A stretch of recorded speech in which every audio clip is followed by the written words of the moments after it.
Test.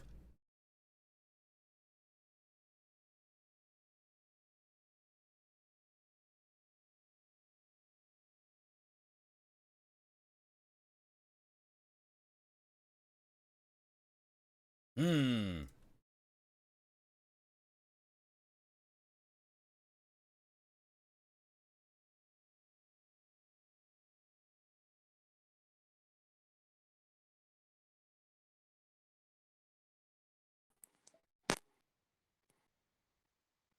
Hey, how you doing? Hey, I am all right, other than technology being mean. Oh And man, it's being particularly bad today. I don't know what's going on. It's just one of those like I hate it. I don't know the what's causing all these problems, but I hate it. Um yeah, we're still what the fuck?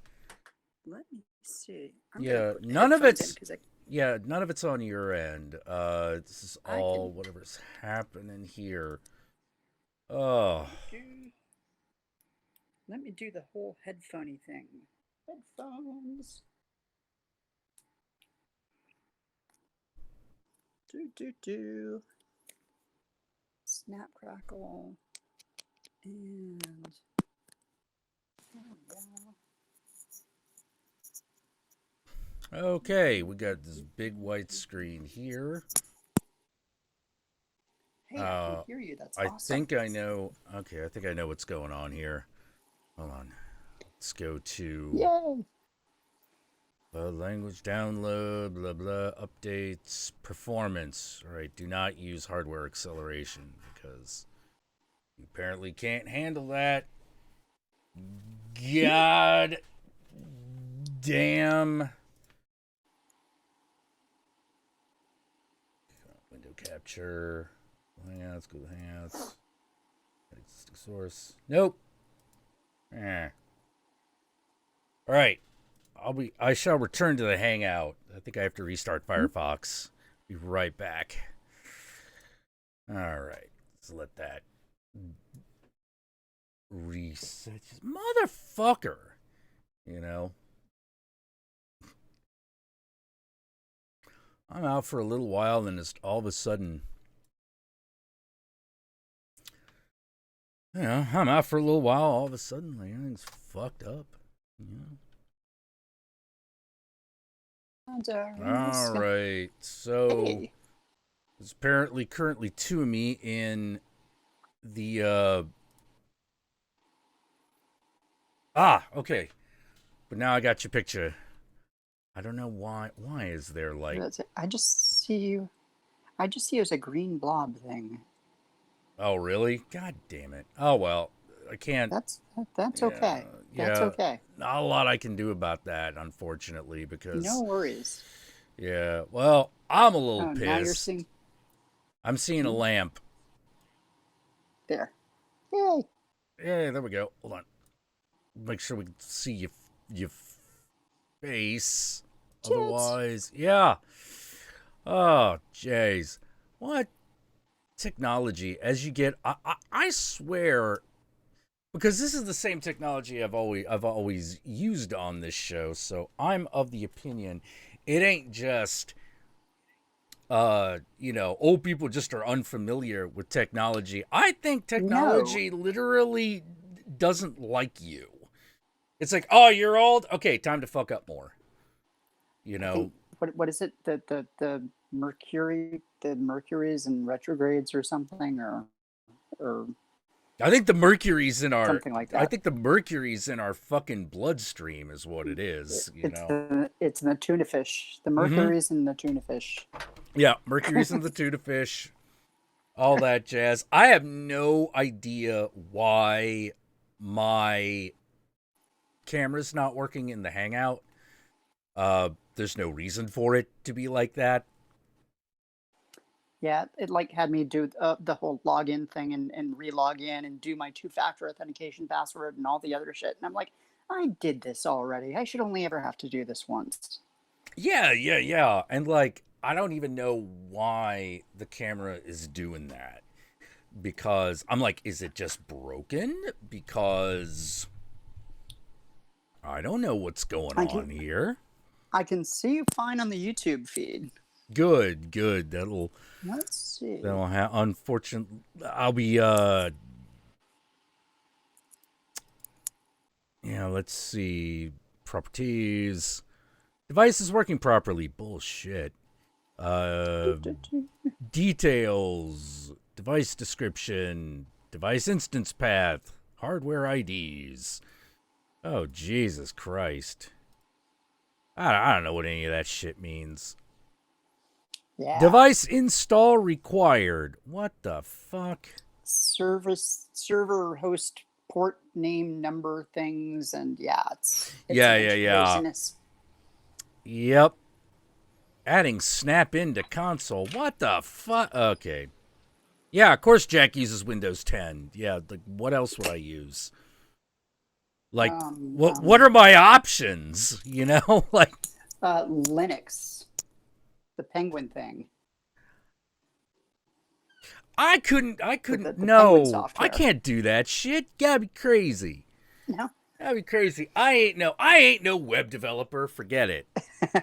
You know. I just thought it was fun that with the whole Linux thing. It's like, oh, it's open source and everybody can do stuff. It's like, yeah, so everybody can write viruses for you. Yeah. Oh, detected an error in Snap-in and will unload it. Okay, then unload it. Jesus Christ. Okay, apparently it's just fucked. I don't know why it's fucked. It shouldn't be fucked. It just some goblins came in and raped it. It's all I've got. Gremlins, when I was a child, I wanted to grow up to live to be in the future, and now I am in the future, and the future is fucking broken. Yeah, everything's busted. Like that. Yeah. Everything's 404 reference not found. Everything is blue screen of death. You know, like people are like, "What do you think the future will be?" And I'm like, hey, imagine a blue screen of death forever. That's the future. It's a damn good thing that we don't have flying cars, because they'd just be falling on. Well, that's what terrifies me about these like self-driving cars. Like, people are like, oh, no, it's going to be the future, it's going to be the future, it's going to be the future. And I'm like, dude, everything is going to be fine and dandy until the moment one of those servers crashes. And then all hell will break loose. Like, yes, everything, while everything's running, I'm sure it will be fine. But I'm worried about those parts where all of a sudden the car just doesn't work anymore. Right. It's like it won't respond, and you're like, look, we need some manual override, dude, because this here in front of me, this is happening in real time, and I'm in traffic going 60. Right. I need to be able to control this. Never mind,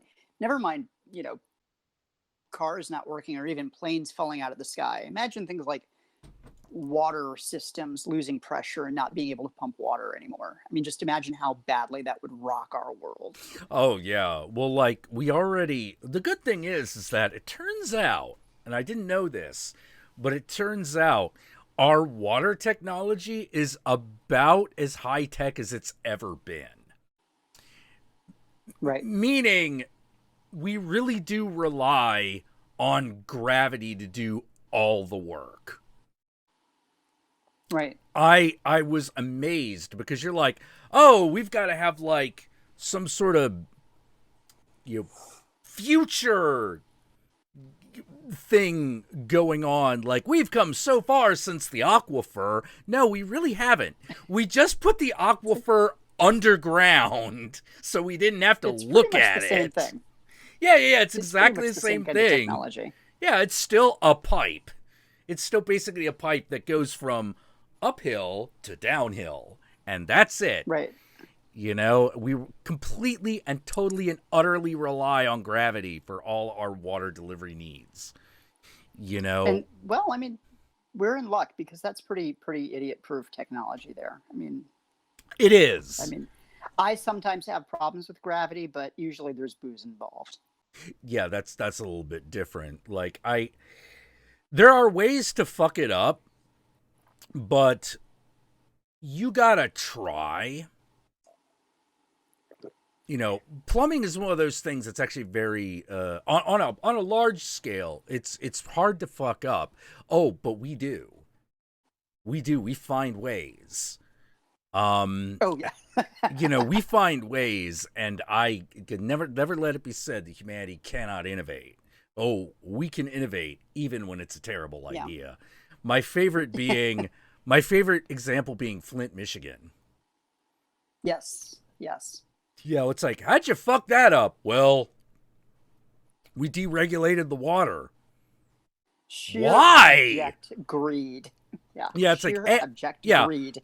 First of all, why did you do that? Oh, because advertisements on TV convinced us to do so. What? You know, like, okay, whatevs. Okay, so are you going to fix it? No. Why? Well, because Feel like the it. water company doesn't feel like it. Yeah. Why? That's really the answer. You know, yeah. Really We don't want to fix it. All right, what if we gave you the money to fix it? No. Nah. Like that, to me, Still Flint, not Michigan gonna fix is it. a perfect candidate for eminent domain. You know, it's one of those like, no. Just stop what you're doing. We're just rebuilding the system, and if you're lucky, we'll let you push the buttons when we're done. You know, like, right. Fuck Well, you. We're taking the ship back over. Yeah, they definitely already failed miserably at the job of just pushing buttons. They couldn't even do that.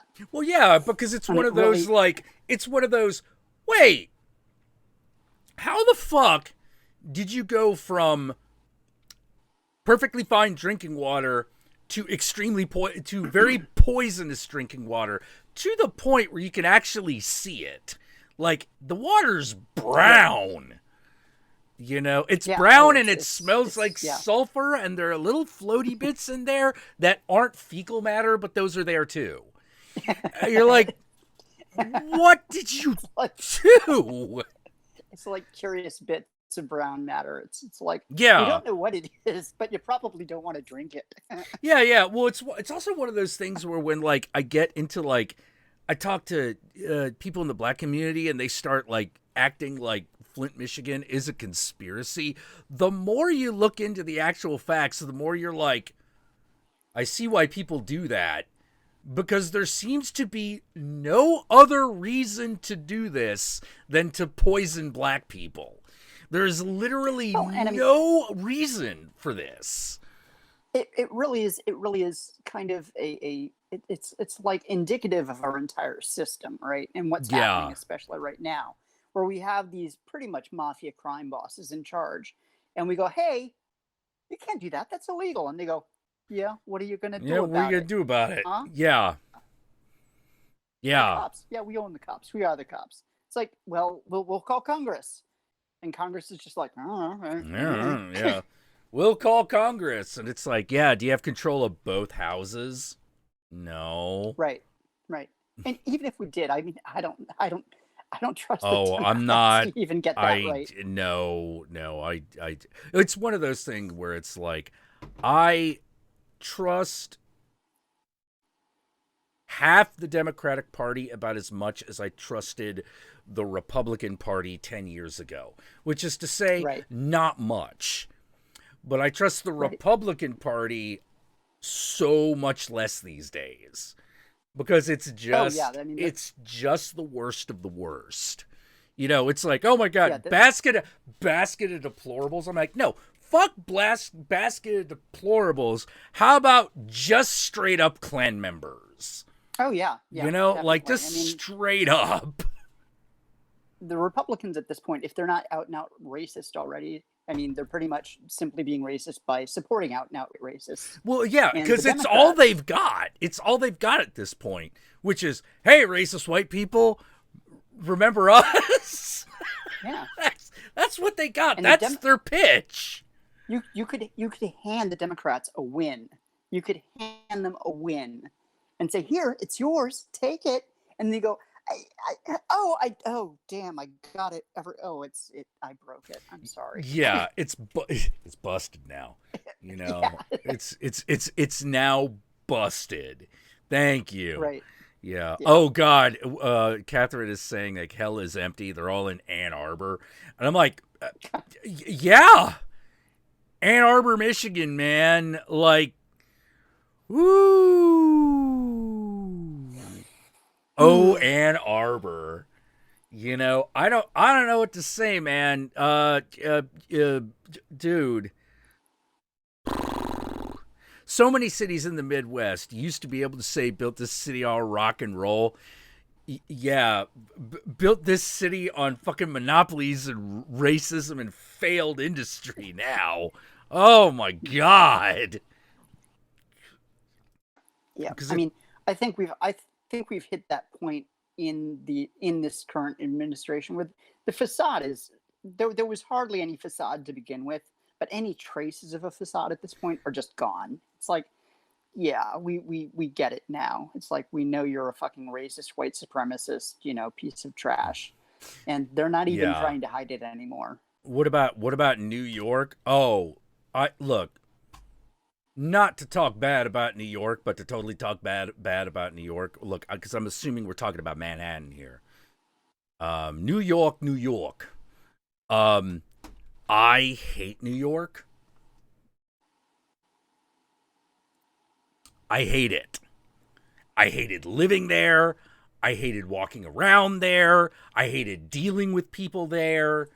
You know, like it's like that Patton Oswalt bit, because I had this same fucking reaction, which is, you move to New York and everyone's like, what, you live out here, like everyone in fucking California and LA is so fake. It's so fake. And you're like, okay, then you go to New York and you're like, reality sucks, I'm leaving.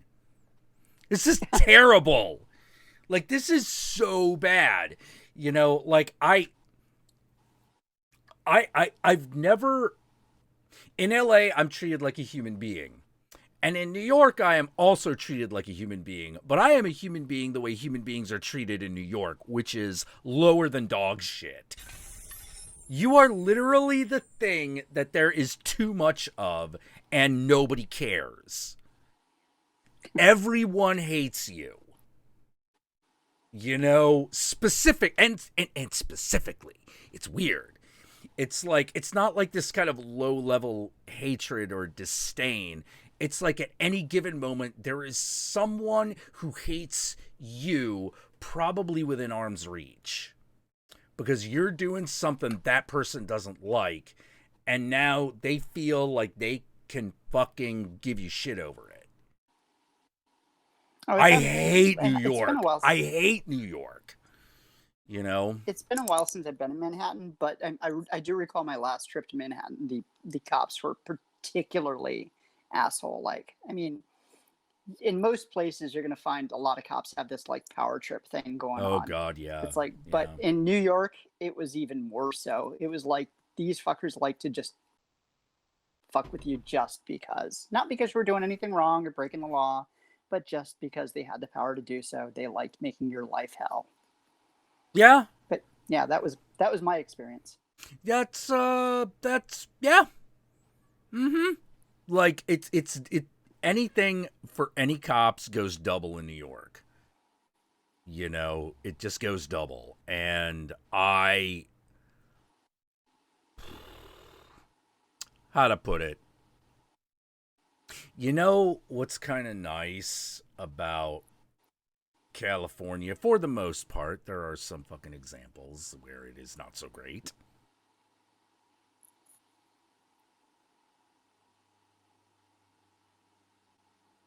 I don't have to necessarily deal. The chances that I have to deal with a no water, no gas, and fucking like roaches everywhere situation kind of low. Now, there are people in LA who have to deal with that situation, but that is definitely the exception rather than the rule. And my impression of New York is basically, if you ever had the question of what would happen if everyone around you was a slumlord, now you got your answer. You got your fucking answer. And the fact that they cleaned up Times Square just adds insult to injury. Oh yeah, yeah. That's like seriously. Yeah, It's people are Disneyland like, now. "Oh my It's god!" it's not Yeah, even Disneyland. yeah, because like It's like the there's worst like, parts of Disneyland.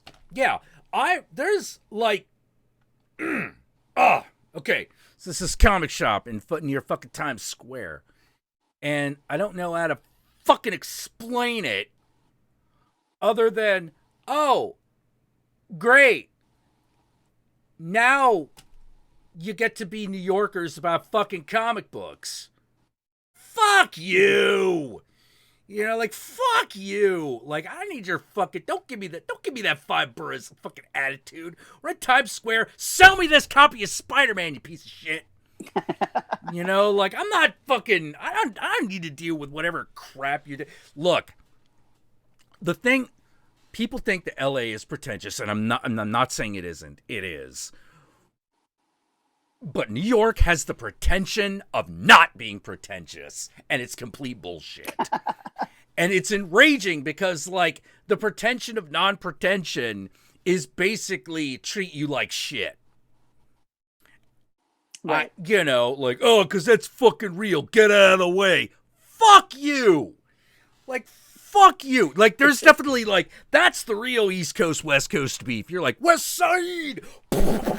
You know, like, good fucking God. Like, yeah. I hate it. I know a lot of people that live there. I hate them. Not all of them, but most of them. It's really, and again, it's a small slice of what we've got a huge problem with in this day and age, which is a huge segment of the population looking at other people and going, "Wait, you're not one of us. You're different. You're from someplace else. I don't like you because you're from someplace else." It's like, come on, seriously. Yeah. I hate this, put it this way. I hate Manhattan so much, I will take New Jersey over Manhattan any goddamn day. Maybe not if it's too close to Love Canal, which I don't know where that is. I think that's actually in New York. But, you know, nowhere that's too toxic, but like at that point, yeah, I'll just stay in California, but I will take fucking New Jersey over Manhattan most days because there's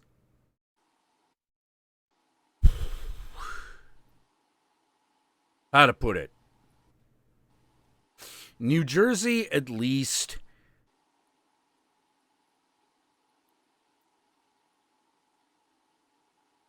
as dumb girls with big tits, you know, like, I'm not saying that is the greatest thing. I'm not saying, you know, that's not necessarily for everybody, but it works for me and I'll take it. Then again, LA's got that too. So, you know, on a scale of California to New York, I'm sorry, the dumb huge tits are better in LA. They just are. They just are. It's they just are. Now, I think. I mean, if we're talking, yeah, there's definitely a character to it, right? So, yeah. you've got you've got your Manhattan, you know, your kind of Jersey area, New York bimbo, right? But then you've got your LA bimbo, and I mean, these are different breeds of bimbo. Oh yes. Right? Oh yes. Oh yes. Very, very much so. But actually, the funny thing is that to me, the difference is in the real difference, and the important difference is in the douchebag. Is in the douches. Right. New Jersey douchebags are way more aggressive and way dumber than LA douchebags. An LA douchebag, you can, how to put it? LA douchebag, I can kind of deal with for the most part, because they can get swept up in a good time. So it's like, okay, as long as you're the man, as long as you're keeping the party going, everything's good. Problem with the New Jersey douchebag is, for them, it's like all eyes got to be on them. And so everyone's pulling the alpha male bullshit all day, all the time. I would think that you'd get a lot more of the toxic masculinity with the Jersey douchebag. Yes. Yeah, I think you do. I think you do. You know, to totally stereotype parts of America. Whereas I think with oh well, yeah. I mean, yeah. Oh, Mr. Jim Jam. Yeah, no. Douchebag, I think it's. Sorry, Mr. Jim Jam, he came in with the best fucking quote on that, which is, ladies and gentlemen, Randall Graves is just like you. Yes.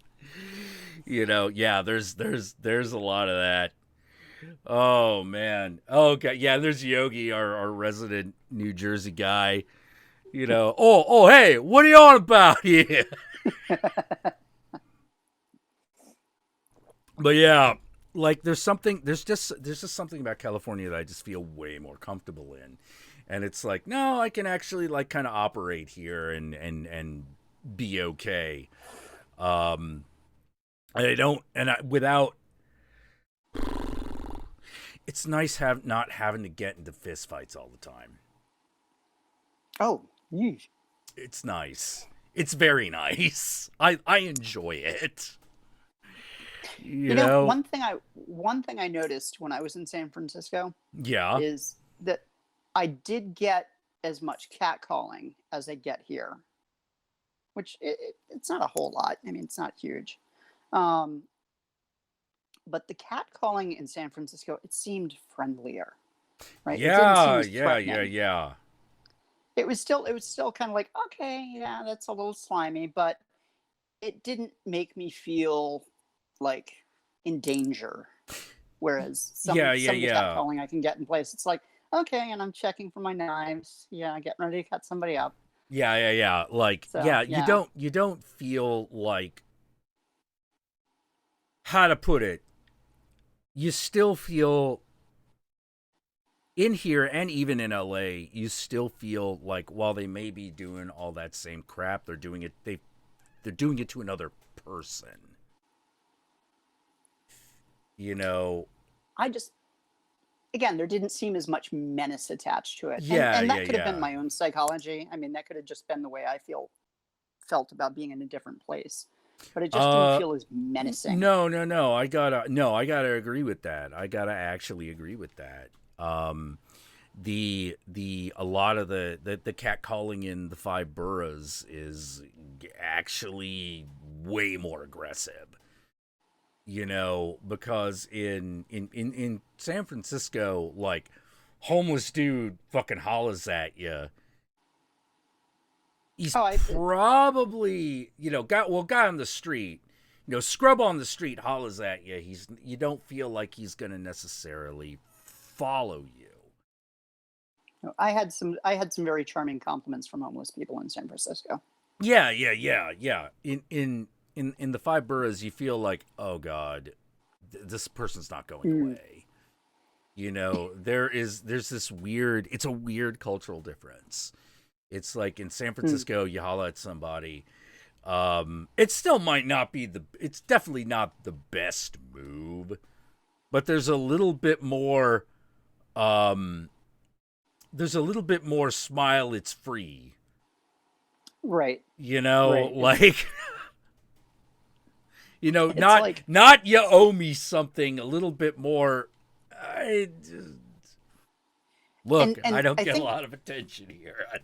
I think that might have been part of it. Is that when I was in San Francisco, somebody would say, "Hey, just so you know, your tits look amazing," and I'd be like, "Oh, thanks."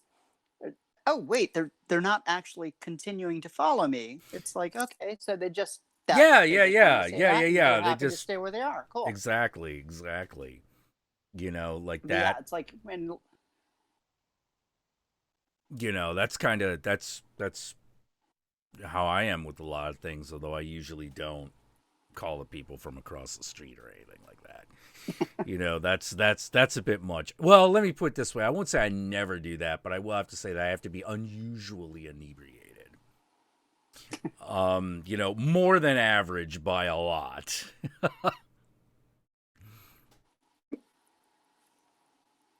Okay, so I wanted so here's what I'm planning to do. I was a little out of sorts because of having to restart everything. So what I'm gonna do is I'm gonna go have a cigarette, and then we're gonna try to steer this closer to uh, one of the topics we were actually gonna get to, and which is cosmetic surgery and bimbofication and things like that.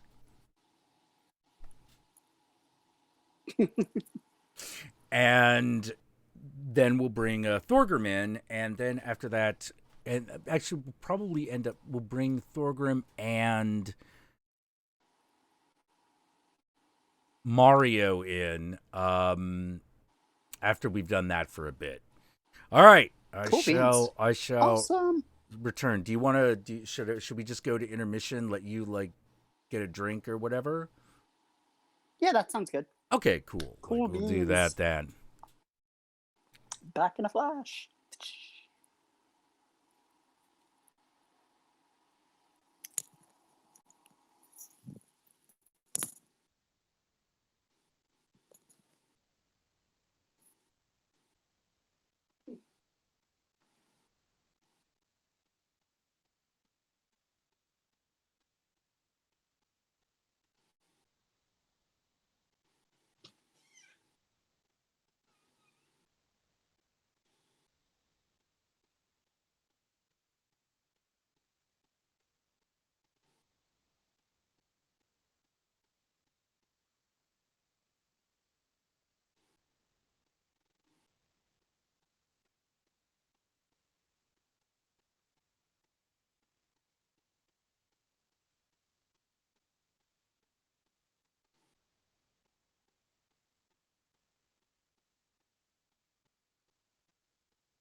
alleys, Alan.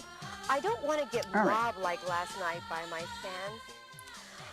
Oh, being the Yay. most famous stripper in America is such a bother. Now I'm supposed to... Yay. All right, we're back. Oh man. So yeah, last week we had talked a little bit about plastic surgery and bimbofication, and this was something that kind of piqued my interest for there are obvious and less obvious reasons. One is that, well, there's the obvious, which is, big tits.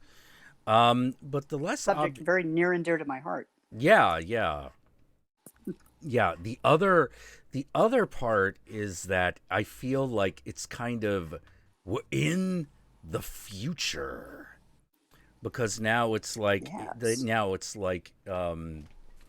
because being a bimbo in a way is now like kind of like being a cyborg. Because you have this. I like to think of it that way. Yeah. There's something very, very cyberpunky about it. It's like, okay, you have all these artificial parts that are now part of your body, and I think that all we need to do is get to the point where like there's some sort of computer involved. Oh, that'd be awesome. If I could have like hard drives in my tits. Yeah. Because I already know of someone. This on Twitter, she's called Sexy Cyborg, who is kind of already doing that. Ooh. It's very interesting. She's actually a computer hacker, and the thing that I find very interesting is she did a whole spread is the wrong word, because then that implies that she's naked, which she's not. But she did a whole interview. Film shoot. It wasn't a film shoot. It was an interview in a magazine, right, where she discussed like how her plastic surgery and her hacking went together. And it was, breast implants to the new server space. Oh, yeah. And her whole thing was basically going, oh, no. This is the misdirection. The tits are the misdirection. The real shit are in my shoes. And I'm like, this is fascinating. What do you mean it's in your shoes? And she's like, well, I mean, I'm not the one asking, but she was like, no, do you realize how many of these systems are open, that if you just get the URL or the PS, I forget what it's fucking called, but if you just get like the info, you can just get in, because the wireless network will just pick up and run anything. And I'm like, oh, I see. So like her whole deal was, for a while, go on dating apps, find someone who worked there, set up a date, and then get to the point where it's like, ooh, that sounds real interesting. Why don't you show me the office? That's fun. And I'm like, oh man, that's pretty clever. That's real clever. This sounds very remember the movie Sneakers with Robert Redford? It's very Sneakers. And if you haven't, a movie which if y'all haven't seen, y'all really should, because that's the only movie that captured how security hacking actually works. Like that's I think That's the real shit. That's really how it works. My favorite scene being he's got like a keypad that he has to get through. Right. And He's like, "Oh, it's like, ah." all right, we got a keypad. What do I do? Uh-huh. Uh-huh. Yeah. Uh-huh. Okay. And All right, I'll try it. boom. Yeah, and he just kicks the door in, and he's like, it worked. Yeah. Yeah. And I'm like, yeah, that's pretty much it. You know, every system, the thing is that a lot of people didn't understand that every system, the more complexity you add to a system, the more weaknesses you introduce. Right. So when you're dealing with a high-tech system, the low-tech part of that solution tends to suffer. Mm-hmm. So it doesn't matter if you can't access the keypad. If you just kick it enough, the door will unlock anyway. You know, that was the key. That's what a lot of people didn't realize about that stuff. They're like, oh, these people are geniuses. And it's like, well, maybe, but once you realize that the real problem is that when you introduce a high technology solution to a low level problem, you introduce all kinds of points of failure. And that it's doesn't change. The only real security is a guy who's just going to shoot you if you get too close. right. It literally becomes the joke where it's like, oh my God, you've got this, this lock on your door that's thousands and thousands of dollars, and it's so complex, and nobody can get in this thing. And so the thieves just cut a hole in the wall next to the door. Yeah, like, exactly. It's like, it doesn't matter how great the vault door is if one side of the vault is drywall. Right. You know, it just doesn't matter. And oh God, one of my favorite discoveries, and this is one of those, you've got to be fucking shitting me. My favorite is when the high technology part of the fucking solution fails. Oh, that is my favorite, because it's one of those, wow, everyone just wasted their money. And the reality is, most people don't steal things because they just don't. Most people don't want to steal things.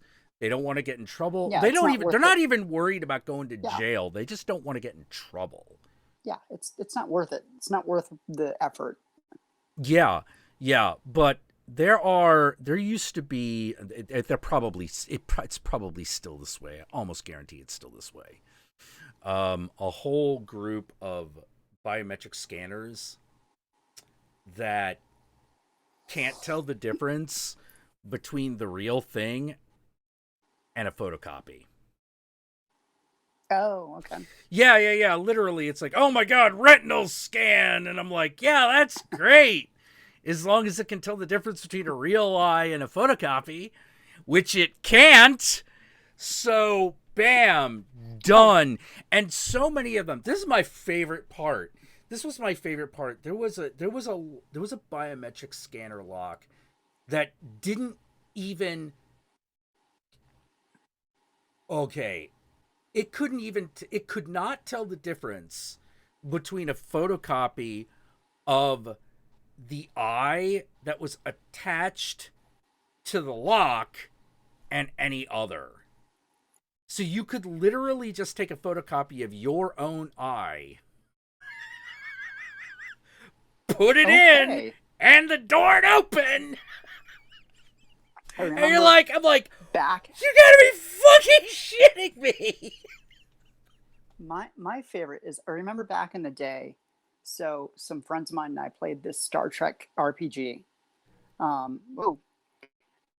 We played the Star Trek RPG, and of course, that was around the same time that Wrath of Khan came out. There was the whole retina display thing. Ooh. Oh, yeah. Yeah. There's one of the characters, we were playing Klingons, and one of my friend's characters, we were trying to get past this retinal screen. It's like, well, I just ripped the captain's eye out. Yeah. Oh, okay. Yeah. Okay. And but the good thing is right now these days, You don't really have to go that far. Right. Not to go that far at all. Good. There are a lot Good. of situations. Yeah, there are a lot of situations where a photocopy of just a retinal print will do. Hold on, You I've know, got to take these headphones out. it will do because technology is dumb. It is. It's really is. really dumb. You know, don't it just does it just does what it thinks it's supposed to do, and it doesn't think about it. It doesn't second guess itself. Yep. So if it's like good enough, then it's good enough. Oh boy. But anyway, well, I'll wait till you get the headphones back in. Oh no, it's fine. I can't wear them. I can't wear them because my technology won't allow me to. Oh, really? Yeah, because my phone. So I've been exiled to my room for this show. Oh, really? Apparently, out in the living room makes too much noise and there's too much light and shit. So I'm in my Ew. room, which means I can't use my computer. Here, funny technology. Wait, you can't use your computer in your room? How come? Because it's a desktop. And I could move it, but it'd be a pain in the ass. Oh, okay. But why is the desktop in the living room? Well, technically the dining room, but yeah. Oh. So my sister gives me her iPad. Gave me her iPad to use for the show tonight. And before setting up, I was like, okay, I've got this. And then I go out to get the link. The iPad has turned itself off, and I don't have my sister's passcode to open it up. So I'm like, okay, I'm going to use my phone. Oh, wait, my phone doesn't have an auxiliary port on it. Oh, dear. Yeah, and all the phones I have Bluetooth headphones, but the battery wouldn't last long enough for the show. I have auxiliary port headphones, but then I can't charge my phone at the same time. And thus, I mean, discussing technology and its failure points. Oh, man. Well, that's Hopefully the thing I use to smoke stuff works, because otherwise I'll just have to set stuff on fire. yeah. Because fire works. Pretty sure fire still works. Yeah. So what? So to get back on the bimbofication topic, how was this something that you discovered? So for me, it was essentially, so I got my vaginoplasty, and that was like, yay, woo! Really important stuff, key to who I needed to be. Excellent, amazing stuff. And I always knew that maybe down the line, kind of sort of wanted to get my boobs done, but it wasn't incredibly important. So after I had my vaginoplasty and I realized, holy crap, I can actually have sex again, like the way I've always wanted to. And my libido just went through the roof. And at this point, Tumblr was still a thing. Well, when you could actually, go on Tumblr and be risque and have fun shit. And I started finding a lot of, I mean, it was kind of one thing kept leading to another, kept leading to another, kept leading to another. And it's like at first I got interested in consensual tentacles, the consenticles, Consenticles? Yes. Oh yeah, yeah. Consensual hentai, essentially tentacle hentai. That instead of having a mean, malicious tentacle that was all about, non-consensually, you could find blogs about consensual tentacles, and that was fun. And then I realized, wait, I realized that some people might want consensual tentacles. I'd really like I'd like a tentacle that really just wants to use and abuse me. And then I kind of started realizing that I myself had these desires where maybe what I was interested in was very submissive. And that's kind of how I came to find out that I really do have a huge submissive streak. And of course, at some point, I found out that the tentacles one of the things they do in tropes is they hypnotize you. Hypnotizing tentacles. Ooh. You want to have sex with the tentacle. Yeah, I really do. So then hypno kink came to be something that I was interested in because, it's fun when people hypnotize you to do things that technically you wouldn't want to normally do, right? Well, you actually do want to do them, but if somebody makes you do them, it's all the more fun. And then that led to the bimbofication thing where we're going to hypnotize you into being a bimbo, right? So, Right. sure, you're a feminist, right? You're a feminist and you believe in women's rights and you believe these things and know that this is right. But at the same time, if somebody hypnotized you into being an absolute sex slave, amazing, that'd be so much fun. And that's kind of where I got into it. The hypno bimbo kink was a really big thing for me.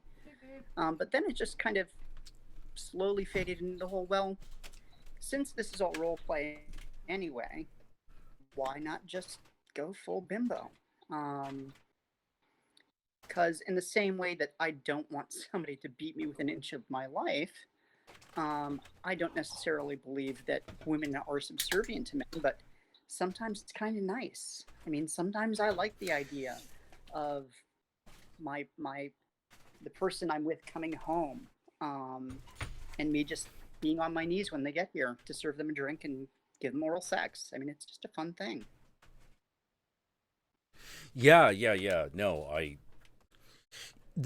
have you ever read the story, the Ellen Moore story, Lost Girls? Mm-mm. No, but I need to. Ooh, I recommend that story to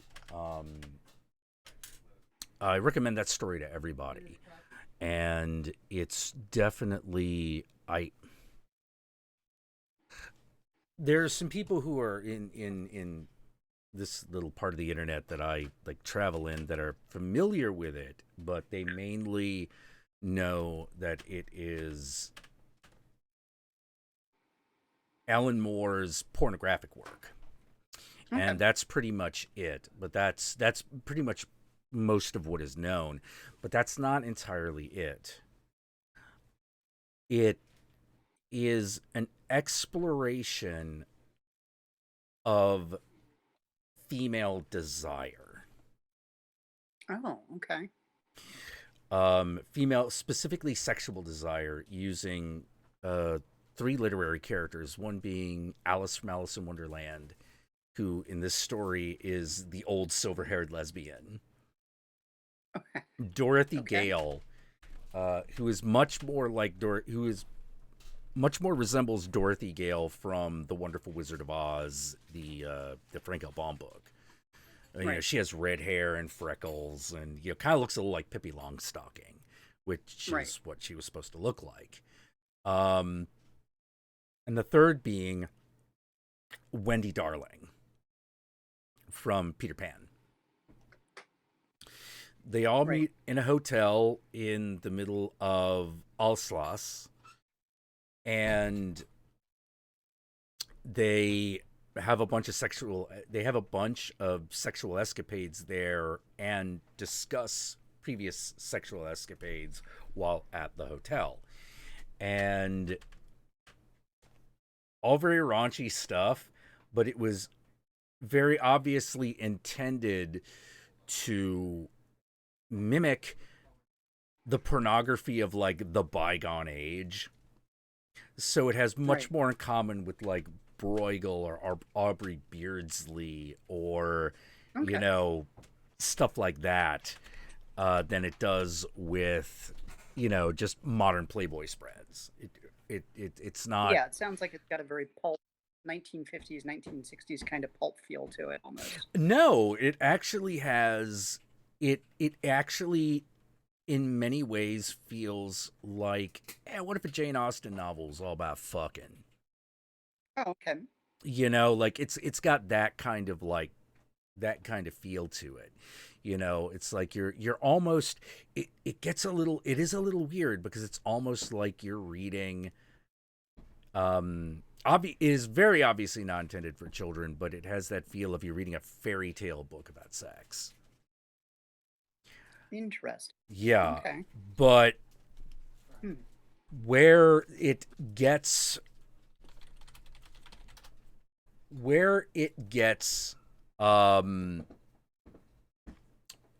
really super interesting, because you're like, a lot of people are like, it's just porn. No. This is still Alan Moore and is taking you on this ride, and it's written and created by him and his wife.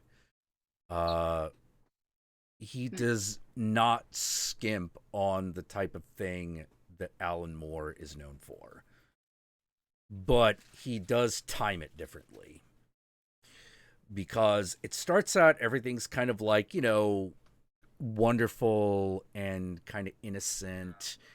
It's girls talking about first time I masturbated, the first time I had sex was with this one guy. And of course, like with Dorothy, it's because he's got this really stringy, strawy hair and he's a thin guy, she envisions him as the Scarecrow, so she's fucking the Scarecrow.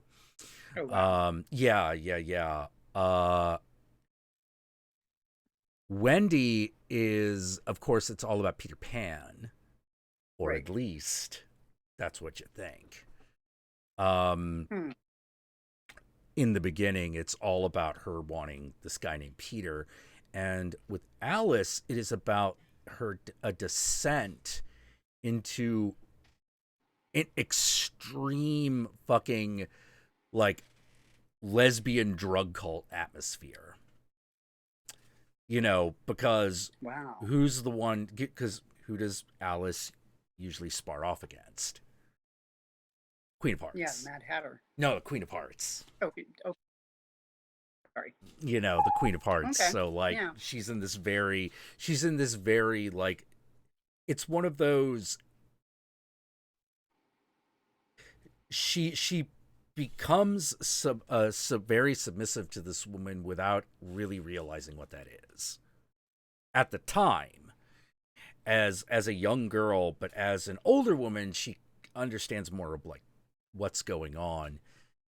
And then it starts getting into weirder shit, like women's desire for their fathers, for their brothers and their fathers and things like that. And I was like, we're getting stuck in, not to be too crude about it. Like, we're really talking about this. And then it hits you in the end, where you realize the whole reason this thing's called Lost Girls is because one of the things that is pointed out is that the sexual awakening of young girls often revolves around shame.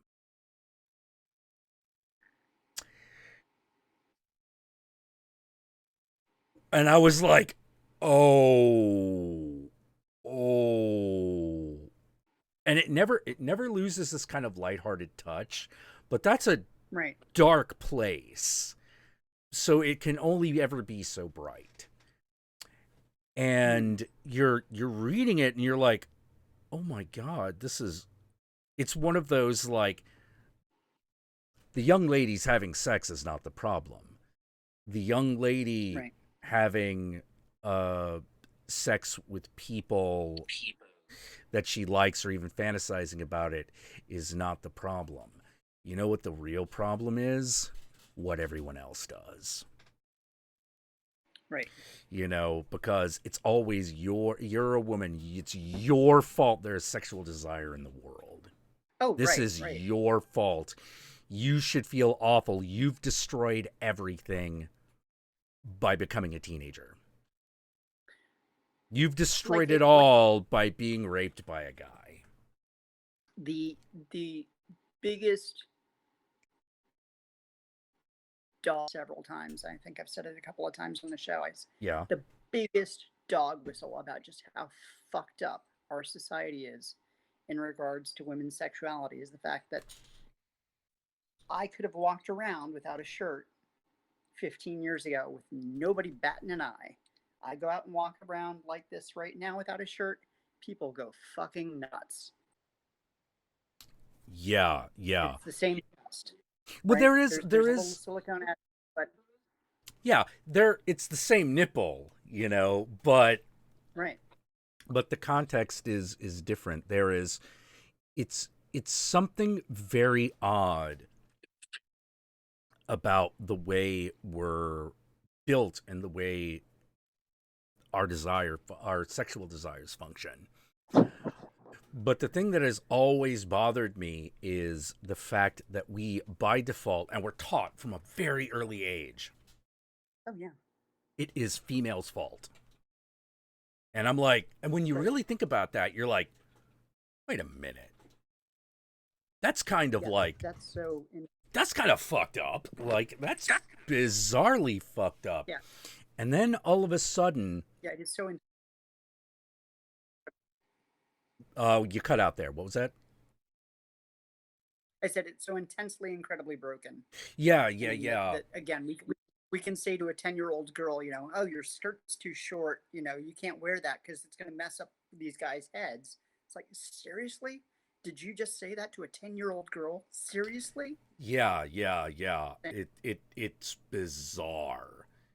It's truly bizarre. And yeah, and one of the other aspects of it, where you start seeing things in that context, you start realizing that there's this whole other reason why they hide, why girls are not allowed to express sexuality, and why we try really hard to keep them in this kind of princess mode, this kind of pure princess mode, which is as long as none of them discover that this is something that other girls go through, we can keep them controlled. We can keep this part of it controlled, and we can use this as a wedge to manipulate the culture in our preferred direction, or at least that's the theory. Boys can't find out that girls have sexual desires. That would mean that we have to, like, deal with it. We can't let girls know that other girls have sexual desires, because then we have to deal with it. Right. You know, so it's one of those, but if we teach people, if we teach people to hide it themselves, hide it from themselves, then we don't have to worry about it. Oh, I'm sorry, they feel bad. Whatever, your feelings don't matter. Right. You know, it becomes much more insidious. You know. It's incredibly insidious. Yeah. And go on. I was just about to say, and the fact that it happens without people even realizing they're doing it. Oh yeah. The fact that parents can do this to their children without even realizing, because it's woven so firmly into the fabric of our culture. Yeah. It's really, really just part and parcel of the whole thing, and Bimbofication kind of like flies in the face of that. Oh yeah. Yeah. I think in a way it makes it. It's not just taking it back. I think it's taking it to a whole new level. It's kind of like, I mean,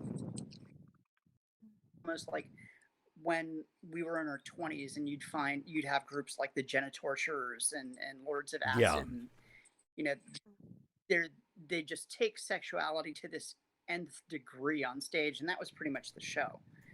Just they'd take sexuality to such this advanced level and sing about it and just perform with it on stage and be like, oh my god, this is totally outrageous and different. The Have thing about bimbofication is it's really, I think we talked about it in one of your other shows. It really is taking that thing that you're not supposed to do if you're a liberal feminist, and it's flipping it totally on its head and saying, oh yeah, that thing we're not supposed to do, we're doing that right now. Yeah. Yeah, yeah, yeah. It's a form of transgression, and the Right. thing Absolutely. about the thing about sexuality is there's always this kind of transgressive aspect to it, um, which I find to be really I consider it both transgressive and transcendent. You know, it's like people scream "Oh God" for a reason, right? But one of our other hey. guests is here, Catherine. Oh, you don't. Okay, your camera doesn't seem to be working. Yeah, it decided I don't usually use Hangouts. I usually use Skype, so of course it's deciding to freak out on me. Right, right. Now you're coming from the plastic surgery, the cosmetic surgery from a completely different angle here. Mm-hmm. Because you were telling me that you've had to have a lot of corrective surgeries on your uh, head. Yeah, face specifically. I was born with cleft lip and palate, which basically means that my lip and my gums, and I really wish I had my webcam working right now, because I could show you. But basically, there was a split there. They didn't form fully together in utero, and there was a lot of corrective surgery to make everything look right. I was under the impression that correcting a cleft palate was fairly trivial these days. It is, but it's still not fun. Oh, all right. Fair enough. Fair enough. Why don't you? It's very easy to do, especially if you're doing the version like Operation Smile does for third world countries, where they just do a one and done. But mine was more of a, we're gonna make sure everything looks right. Hmm. As in, we're not only gonna make sure you can eat and stuff, and we're gonna Right. make Right. sure some people can't even tell.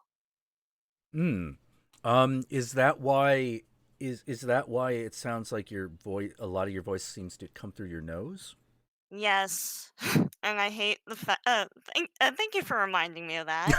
I'm sorry. It's okay. It's okay. The laughter. I've been watching you for a while, so a little bit of fangirling in the back of my head at the moment. So No problem. Thank you. I appreciate that. But yeah, so how old But are you now, roughly? you, I am now 30, 30. Okay. and so I'm. My last surgery was when I was 22, but from baby to 22 was a long slog. Yeah, you were telling me you were having like a major facial surgery, like like at least twice a year. No, it was more a lot at the beginning that I don't actually remember. I have stories of what happened. That's how I know. But it was all like when I was a baby, because that's the best time to work on little ones. Apparently, is when they're small. Yeah, so right. hopefully you can get everything to grow naturally in. Yeah, yeah, everything fit together naturally, except for the rhinoplasty, which was the last big one because in order for me to what is it to have my nose look right, they had to wait for my nose to grow. Because otherwise, they just have to correct it every year. Like, oh, it moves another Right. inch. Oh, geez. Yeah, so it had to wait till everything else was done. And when I was a kid, I was told it'd all be done when I was 16. But because my orthodontics took too long, I had to wait till I was 22. This sounds like a pretty. This sounds like your cleft palate was actually quite severe.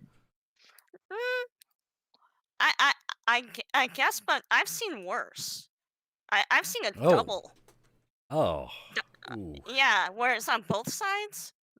Those are ones. Uh, I can spot those a mile away. I just have to look at the upper lip because it's usually very stretched and funky looking, and Right, I just right. go, oh. That one's a cleft. That one's possibly a double. Ooh, I have I sympathies. I have seen someone with the corrective for a double cleft that was so severe it actually like there was actually like no bone between her Ooh. teeth and her primary nasal cavity. Ooh, Yeah, yeah. yeah. It's That was what. like a metal plate there and that kind of shit. Yeah. Yeah, for me, they did a bone graft, which means I have a scar on my hip. But the surgeon was nice enough to consider the fact I was a girl and made it like hide beneath the bikini line, so like no Oh, one that's else Wait, could wait, see wait, it. wait. Bikini line? Yeah, the bone was taken from the hip and moved. Okay. yeah. Okay, so they took, sorry, the scar where they take the tissue to put in your face. I was like, wait, I'd never heard of the bikini line having to do anything with the face. Yeah. I was Well, so it confused does when there. you're a girl and you have and there's the whole self-conscious about this scar on your hip. I could see that. I could Yeah, see that. You yeah. ever? I Yeah. knew this one girl. I felt really bad because her chest always looked weird. Mm. And I was like, what the fuck? And I was always trying to figure it out. And I realized that what it was a cardiac scar. Oh. It was a gigantic cardiac scar. And it made it look like she had drawn her own breasts on. Ooh, yeah, that's I've seen Oh. some cardiac scars, but I actually, if you want to hear some hilarity, my sister also was born with a birth defect. It's called Poland syndrome. She was missing the upper chest muscle on her one side, so she looked a little, well, lopsided when she developed. So she got breast implants to fix that. So both me and my sister, Wait a minute. Like, she's actually missing, like, muscle tissue from, like, yes, one side of her. yeah. Okay, And not just this is not just the hormonal thing where it's like only when breast develops. It's like there's actual no, muscle tissue no. missing. It's actually there was missing muscle tissue, but it never affected her physically, except when she developed. Oh man. Uh, But but yeah, so both of us have medically valid reasons for a rhinoplasty and a boob job. Wow. Wait, Yeah. you have a What's really medical interesting. necessity for a boob job or just Well, you've got one, the that was sister's my got the other. sister. Oh, okay. My sister's got it. I got the rhinoplasty. Got It it. was Do you have a The, is there a since you wanted to show people but your camera's not working, do you have a picture that I could put oh up Lord, I'll have on to look for some the good stream? pictures Yeah. because the one on the screen is a what's little too interesting, far. the surgeon, Hmm. surgeon that did my my vaginoplasty and my boob job, his office specializes in cleft palate reconstruction Oh yeah, that's a rhinoplasties. they're weirdly common. Let me Mhm. see. Wait, he specializes in rhinoplasties, but he's also Yeah, because Johns Hopkins didn't start doing vaginoplasties and gender surgeries until probably about two and a half years ago. So it's a very recent development for them. But they've been doing That's cleft palate reconstruction and facial reconstruction for well over a decade or more. Yeah, I'm just like I'm just kind of doing that blink where I'm like, yeah, I've done nose jobs all my life, so vagina should be a snap, you know? Like, Oh, it was I funny think when I it's went more in. they're trained in multiple things. oh yeah, I'm sure. It was funny Oh, when I went in to get my vaginoplasty. They actually had me sign a consent form where any tissue they had left over, they wanted to use in reconstruction of penile implants for uh, FTM patients. So That they one's literally wanted to take super old pieces difficult. of my cock and build new ones. okay. Yeah. I'm gonna have to like mention Really? one little fun fact then, because I also had a bump in my nose way back when, and I got what is it, when I got the rhinoplasty, I'm like, while you're there, can you kind of shave that down? And the surgeon goes, oh, I can use that to help support things. And I'm like, oh, this guy reuses parts. Awesome. Yeah. Oh my god! Like, sorry, that's kind of those both those Gruesomely is kind awesome? of blowing me away. Mhm. Yeah, because I'm like, whoa, wait a minute. It's one of those like, all right, we took this piece out of a person, and we're gonna put it in this other person, and I'm like, wait, how is that supposed to work? I thought that like things had to be like tissue compatible and all that jazz, or is it or is it one of those like, well, we just collect everything just in case there's a compatibility? I think it's pretty neat that it's a very green kind of thing. I mean, in a gruesome way, it's like we waste nothing. Yeah, and I take shitty pictures. Yeah. Oh god, yeah, I'm a doctor, I can reuse your parts, dude. Like, remember Max Headroom? No, I only know it from the I- incident that keeps getting mentioned on YouTube. Oh, I was a little more directed towards Miranda. You remember Oh, Max sorry. Headroom, right? Oh yeah. Yeah, that whole thing where it's like, right, one for the body bank. Come on, the guy's still warm. It's gonna be extra for that. There is 20 points. Right. Hey, silly boy. Who's a silly boy? Hands is more expensive than cameras. Luddite. You know? These I two need to guys go like back and rewatch discussing that show. the economics of fucking organ legging. Oh yeah. It was a great show, and that the British pilot episode is, I think, my favorite. Alright, I think I found something. A little, what is it? A little part of me wants to go and, like, a little part of my brain is going, no, don't share this photo. It's of you post surgery. And part of me's like, why not? Pre-surgery or post? Post. Oh, okay, so like, things haven't healed. Is that what you're getting at? Yeah. Okay. I found the only picture I had taken after my rhinoplasty, and part of me's like, bury it, hide it. I know why there's the reaction to like get rid of that stuff, but I really wish more people would save them, because that to me is a fascinating process. But then again, Yeah, I know it's fascinating, and I get fascinated too. Yeah. That's like, okay. I think I have an let's see. entire photo album that I don't look at too often because it's a little hard even for me. Oh, send it through a Twitter DM. Okay. That'll make it easier to get. Mm,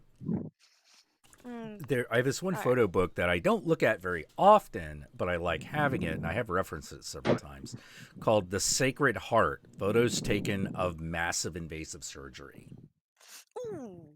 And yeah, it's just all people where like parts are like cut open and we're moving shit from one place to the other and all that jazz, to the point where there's actually a whole like fucking section on eye surgery. Yo, that one's hard for me to get through. Yeah, for me, I don't know what it is. Eyes. Whoa. That shit eyes are fucks one- with me. So of course, like, I like Lucio Fulci movies because he's always sticking things in eyes. Uh, Don't sent ask you me how it works, man. It just does. There, I sent you an image or link of like a mini gallery I just made. Oh man.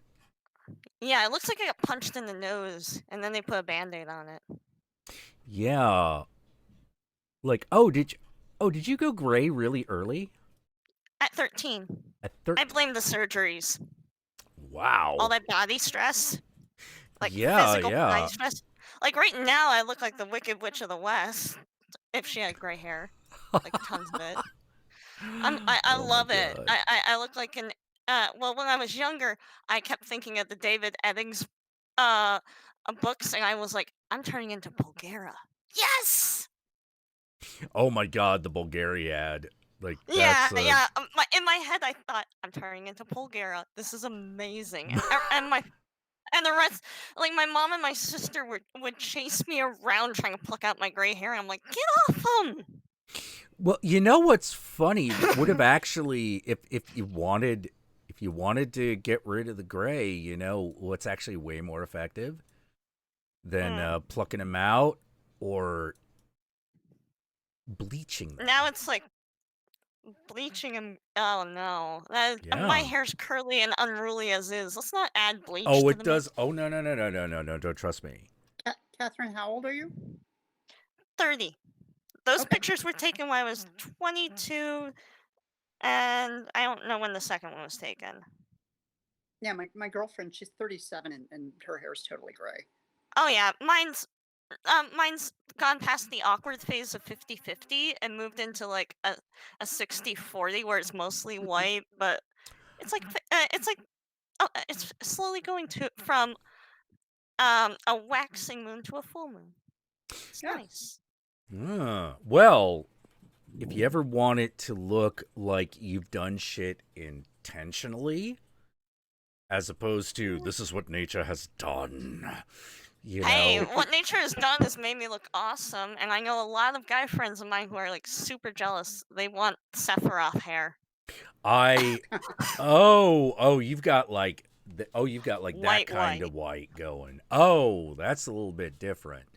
You know, so And you've some- got that and like some- you got that like white fright hair. Like, no, that's cool. Yeah. You know. And though some of them, especially when I was younger, they would have kind of this like, you know, that chocolate vanilla swirl soft serve. It had that kind of thing going where it would be brown, white, brown again. And you'd just be like, what is wrong with you, hair? Why are you multicolored? Hey.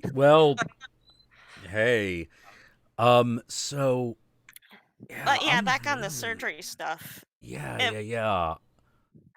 I only really remember the last two. The other ones are a blur at best because they happened like when I was like infant, 1, 3, something in there before I was sentient. Right. All right. I don't know if this is going to come off as a compliment or condescension or what, but I do want to point this out. Mm-hmm. Wow, you're thin. I have always been this thin. An ex-boyfriend claimed I would metabolize instantaneously. Like, my food just metabolized in my mouth as I ate it. But, yeah, I've always had this very thin frame. Which at this point, I'm like, okay, whatever. I can eat anything. As far as I'm concerned, that's a good thing. Oh yeah. Well, like I was about to say, it's important to appreciate the things that people are jealous of for, or that are jealous of us for, because it lets us know what we've got. Oh yeah, and like kids. I think because I was teased growing up, but they never make fun of my cleft. I think everybody understood that was off limits, or I might murder somebody. Really? Oh, geez. Like you grew up in a different era. Oh, yeah. But they really love making fun of my curly hair because, as one 8th grader pointed out, it looked like pubic hair. Did you? Where did you grow up? Pinckney, Michigan. You know, right next door to Hell, Michigan. Oh, right next to Ann Arbor. Yeah, I live in Ann Arbor and I love Ann Arbor, so fuck you, Jack. I love you, but fuck you. Oh, tell me I'm wrong. Oh, I was at LA recently, and yeah, I can't stand LA. So I love LA. I know you do. Yeah, but then again, I was mostly mad because the one Halloween cool store was closed until my flight back because it was a very short trip. Oh, I was about to say, wait, it was closed? When was it closed? It was closed because it wasn't afternoon. Oh, so yeah, that's a noon to midnight kind of thing. I know, and my flight was at 11. Anything I felt, I'm like, I'm gonna go Yeah. play in the Halloween store and buy it. Which is too bad. All the Halloween stores in LA are amazing. That's what I saw online, and I went, "Oh my god!" Yeah. And then, No, and then when I was they looking, are as cool as you think they are. I know. And then the funniest thing was, I was looking through one of the various stores, and I saw, of all things, the director of Night of the Creeps was doing signings. So I sent it to horror guru, like, dude, you might want to go to this. Yeah. That was at that was at Dark Delicacies, I believe. Yeah, I was right in that area. Like, it was going to be a few days after, but I'm like, well, screw it if I can't go. Here you go, horror guru. Yeah. Get everything. Oh my god. Signed. Oh, okay. So something I got to bring up about that section of town. That's a section of town that town is known as Burbank. Yeah, Burbank. That's yeah. Burbank. And all I keep thinking is Unsolved Mysteries, Burbank, California. Yep. Well, as a promotion for Stranger Things season 3, they had a bunch of pop-up stores that were Scoops Ahoy's. Now, Oh my god. there are my some God. Baskin Robbins in the countries that have a Scoops Ahoy redo, where you can get the USS Butterscotch Sundae, which is the one in the show.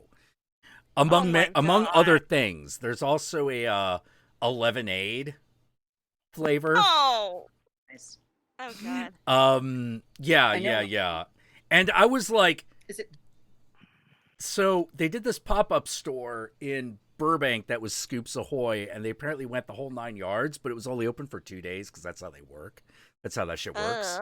And I'm sitting there going, well, where was it? And they were like, oh, it was in Burbank. It's like across the street from fucking like the new Dark Delicacies. And I'm like, God fucking damn it. Oh my god, I was. If it was only a few damn months it. sooner. Yeah. Can't you buy Or like a month sooner. from Target now? Can't you buy like a 6-foot Demogorgon from yeah. Target right? Wait, do I they have heard that inflatable Demogorgon? Hold on. Inflatable that's either Target or Demogorgon costume. I Holy shit! Yeah. show me. Yeah. I want to see that. Oh my god. Hold on. Yeah, let's. Okay, let me see if I can get. I could. Oh. Oh my god. Yeah, I gotta find. Oh, bus. Oh my lord. I know, and this is like Yeah. the $65 version I'm about to put up here, which, that means that this thing's kind of made a little on the cheap. But Well, look yes. at what you get. Look at that. For that you can get like 5 of them and put them on your yard. Yeah. Like, they finally they did it.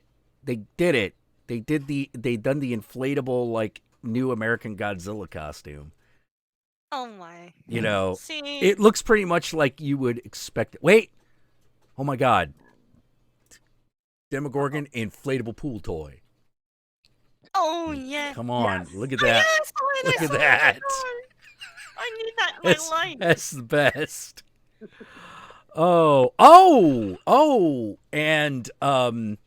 And mask, like like this mask itself is like $60, but like you could get or is it only 34?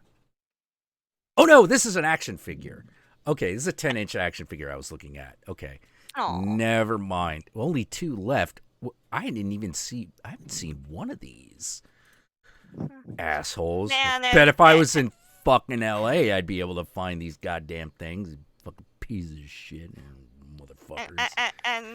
And my boyfriend thought the idea of me getting a watermelon island floaty for $15 was too much. Watermelon Island floaty? Yeah, it was like a giant inflatable circle at Kroger for like $15, where you just put it in the pool and lay on it. Do you have a pool to put it in? Yeah, I live in an apartment complex. We got pools. Then that's not not useless. That is an investment. That, But he's like, but you're in pool to swim. Why are you on this thing not swimming? And I'm like, but I want to be. Yeah, I feel like. Are you still dating this guy? I live with him, so yes. He's got to get with the program then. I know. You know, but he got to get with the program. You know, it's like, why are we spending $15 on inflatable watermelon for the pool? Excuse me, if you have to ask that question, you're missing the point of the exercise. You I know? know. But I love him, and he just happens to be as cheap as the day is long. As am I in some ways. Oh my so- god. Oh my god. Oh my god. Uh-oh. So, all right, you know that inflatable Demogorgon? Mhm. It's got 2 uses. Uh-oh. Yeah. One, you can use it as a pool toy. The other is that you can fit it atop your garden sprinkler head. Yeah. So it will move with the sprinkler and spit at things. And now, Oh my yes. can you get it to spit blood? Yes, I think probably you. I fake think you would blood. have to. Yeah, I'd have to see how it's made, but I'm sure that's a thing you could attempt to do. God damn it! We finally like we're finally at the point where we've got this like the blood fire extinguisher gag like almost ready.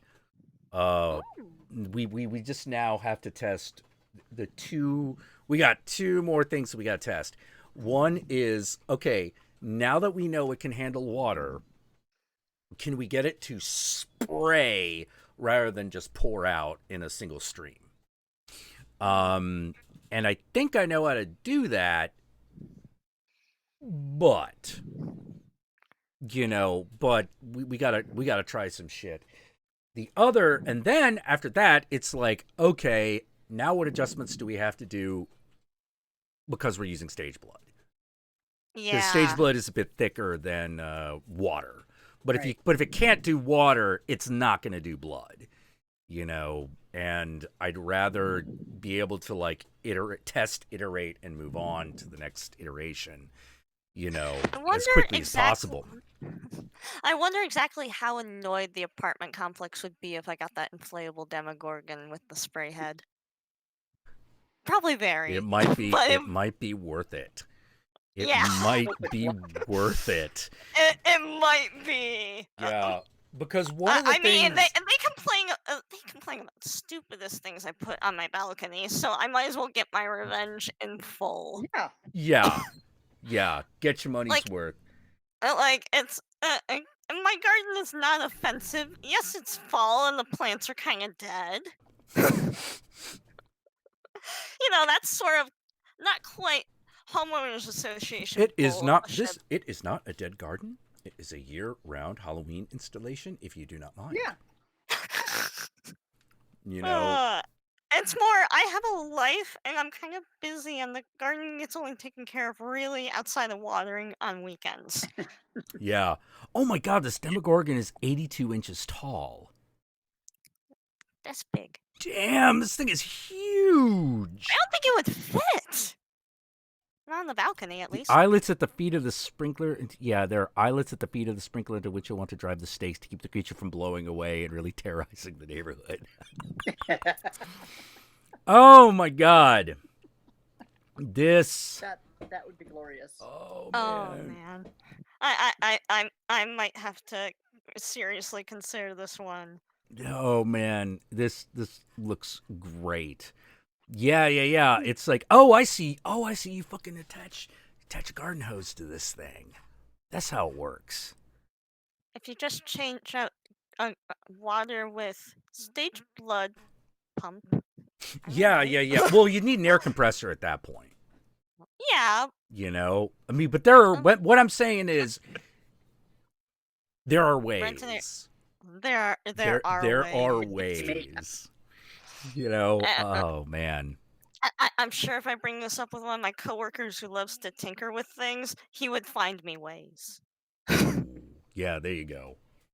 Yeah. Go. I love the hardware store. I wish if someone was like, "Yeah, here's $1,000, buy whatever at the hardware store." It'd be like, Oh my God, Oh. this is the best. You know, like, what are you making? I don't know. You know, I don't know. For me, it I'm would probably just be I'm just putting things together. at this point, I could use another bookshelf. So yeah, I'd probably be making that. Yeah, Baddest bookshelf ever. yeah, Joker. Bookshelves. They're important. They are very important, especially important. when you had to get rid of one of your bookshelves, and now a lot of your books are on the floor because there's not enough room. One that always got me, That's right, like, Joe. Jeep, are like the switch plates, the Hmm? really decorative switch plates you can get. It's like I always wanted to pick up like 6 or 7 of those, and like I've only got like 5 switch plates in my house. But Oh, for the Switchblades. light switches? from like decors, it can be like Art Nouveau or Art Yeah, Deco. Or, yeah. sometimes they've Oh, got man. something really fun with like a Halloween theme. Know what I did? Definitely. Know what I did? I changed a lot of the light sockets in the house to be USB light sockets. Ooh, Oh, fancy. Yeah, because That might be useful. because you know, I can twist wire together, and Yeah. apparently And not die? yeah, not die. Yeah, but it's real easy. It's not that hard. It's really not that hard. The main thing you got to do is you have to know. You have to go to the little box that connects and just turn the little fuses off. You know, so you're like, all right, where does this fuse go? All right, that's where that one is. Turn it off. Then you just go in, attach it together, put it back in the wall, turn it on. Now it works. The biggest Yeah. problem that I always have doing this is going, it's not, can I get the thing attached? The thing that stops me every time when I just feel like improving something electrical, it's not whether I'm going to get hurt. It's not whether it'll look good. It's not whether it's a good idea. It's, do I want to bother resetting all the clocks? Like, that's what stops me half the time. We're just like, Considering oh, I just this don't time of wanna year, reset the clock. You know? considering right now that it's been thunderstorm season here in Michigan, uh, that's what I've had to do the past 2 days is reset the clocks. Oh, 'Cause so like, well, if it was that frequent, I'd just be like, fuck it. I have to reset the clock all the time anyway. at a certain point, especially in the rural area I grew up in, yes, I just stopped caring. And that's why I had a battery alarm clock for a while. Oh man, yeah, fucking that cell phone changed my life as far as alarm clock Oh went. yeah. Yeah, Holy exactly. crap. Because I would never, yeah, because for me, I was always, it feels weird. Like, I still have an alarm clock in the bedroom, despite the fact it at this point serves no purpose.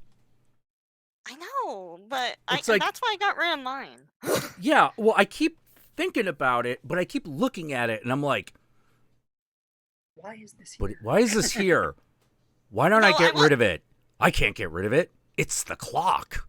I will say my mother had a unique use for those sort of clocks. Yeah. She put them at the computer when she was playing full screen video games that would block the clock. So that way she knew what time it was. So you just have to, like, I'm now imagining like a gigantic digital clock, Like, you know, tucked around your underneath mom's desk. Yeah. Yeah, it's usually tucked right like under the monitor, just like that way she knows what time it is. That. She can't get. Uh, Usually, I just get a mod for that, but yeah. It's like, yeah, necessity's the mother of invention. You know. hey, as long as the clock still has a use. I'm curious, there were a couple of times growing up where there were those momentous occasions where the alarm clock had to go away, right? It's like it was the actual last day of high school, right? And there might have been some other times where it was like, this clock needs to die a horrible death right now. Yeah. Fuck this thing. Yeah. Who was tempted to just rip that thing out of the wall and beat the daylights out of it with a hammer? I don't. outlaw Office Space. I All don't right. think I was Did willing it? to. Did it? I didn't want to deal with the parental Did aftermath. it have to be yours? No, not necessarily. Then yes. I just wanted to make sure Remember- I wasn't the only Well, that. you remember, this is going back into time, and let's set the Wayback Machine for the early 90s. You remember, I believe it was, I can't remember, it was one of the Scots. It's a little fuzzy now. Scott Twisted, maybe. It was either Twisted or Ripple. I can't remember which one it was. One of the Scots. Yeah. He went to, like, I think it was like an Eve Con or a Castle Con, and he went, like, he was at, or it might have been Disclave or Balticon. It was at one of the cons. And he got there, and he decides he's going to do all the drugs the first day. Like, it's Friday. Oh, by 11 o'clock, he was loaded. You know, and Doesn't you know what he the hear first day of a rational? con... What? Hasn't he ever heard of rationing? Oh, I'm sure. Oh, he heard of it. But this was one of those, like, this was one of those, he had a bright idea. Uh-oh. I know. I know, All I'll the just do drugs. all of them now. That way I won't have to worry about taking them later, because that makes sense. You know, like, it was that kind of thing. And you know what the first night of a con is like. It's kind of subdued. Everyone's really tired. There's really nothing going on. You know, like, compared to what's going to happen on day 2. Night 2 is when everything jumps off. You know, so usually people save it for them and rest on the first day. No, Scott decides he's not going to do that. So, he eats his acid, gets up to the hotel room, and he's sitting there, and he's like, he's in the Kubrick. He's like, 2001ing. And all of a sudden, he stands up. There's a bunch of people hanging out. He stands up, grabs this boom box. And I remember because I had a clock on it. He then throws it out the hotel window. Now, there's a critical step of this process that he forgot to do. Can you guess what it was? Unplug it? Open the window. Oh, that's even funnier. Oh, dear. So, Boombox goes through the window. What if it goes through that? The minute that happens, look, how old was everybody? Early 20s, late teens, early 20s. Something like that happens in the hotel room you're in. What do? You run. Leave. You cheese it. You're like, I wasn't here. You got to get there before a cop sees you there. We're done. No, whatever. My name, not my name on the register. I'm out. And so later on, strangely enough, did not get thrown out of the con. I do not know how he did that. And you're like, what? How do you damage the hotel and not get in deep shit? I don't know that part of the story. If he'd done that much acid, he probably just willed himself to be invisible. Yeah, no shit. So later on in the con, it's like, oh hey, there he is. Dude, what the fuck was that? And he's like, dude, I looked out the window while y'all were talking about whatever the fuck you were doing, and I realized that if I threw the boombox into the window of the car across the street, that it would enter another dimension.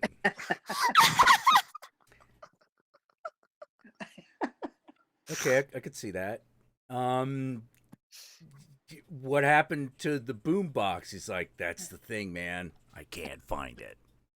It was like, okay, well, that happened.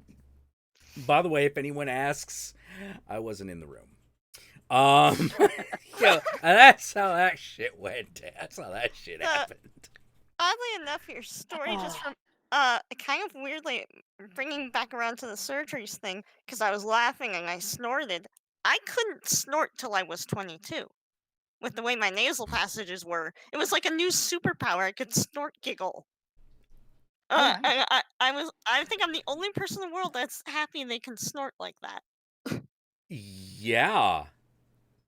It's just like something you don't even think of. It's like, oh, okay, air's coming out of my nose because I'm laughing, but I couldn't do that for the longest time.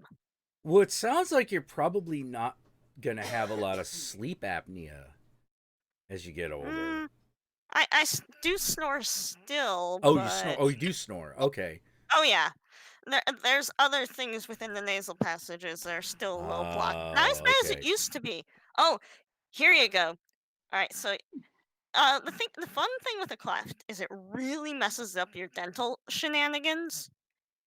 Yes. I had a tooth in my nose. Oh. It was just sitting in there chilling, blocking my left nostril, doing what it wanted.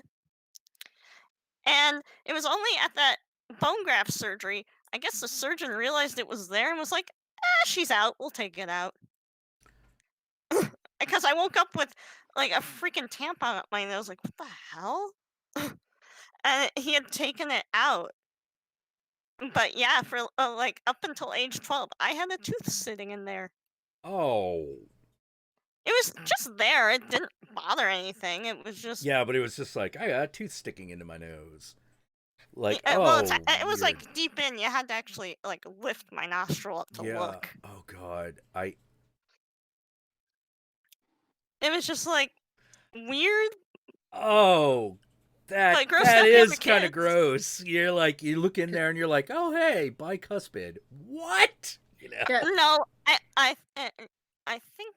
Well, actually, I figured it out because I've been at the local dental school because, well, I was born at U of M Hospital, which is in Ann Arbor, Mhm. and it's a teaching hospital first and foremost. So you get students coming in constantly during the clinics that they would have like once a year as you were growing up, so all the doctors could keep tabs on you. But what they would do instead of having a kid run around the whole building, they basically put you in a room and had the doctors come to you in rotation. Okay. So, make it easy on the kid. But they would also have an army of students behind them, which is hilarious. Because you always get the group that comes in, the doctor shows everything, and they move on. But then there's like the 2 or 3 that were in the very back, like, can we look? And you're like, okay. Yeah. I fucking. When I was It was very funny because it was always the same routine. It was the like 2 or 3 kids in the back who just wanted to take a closer look.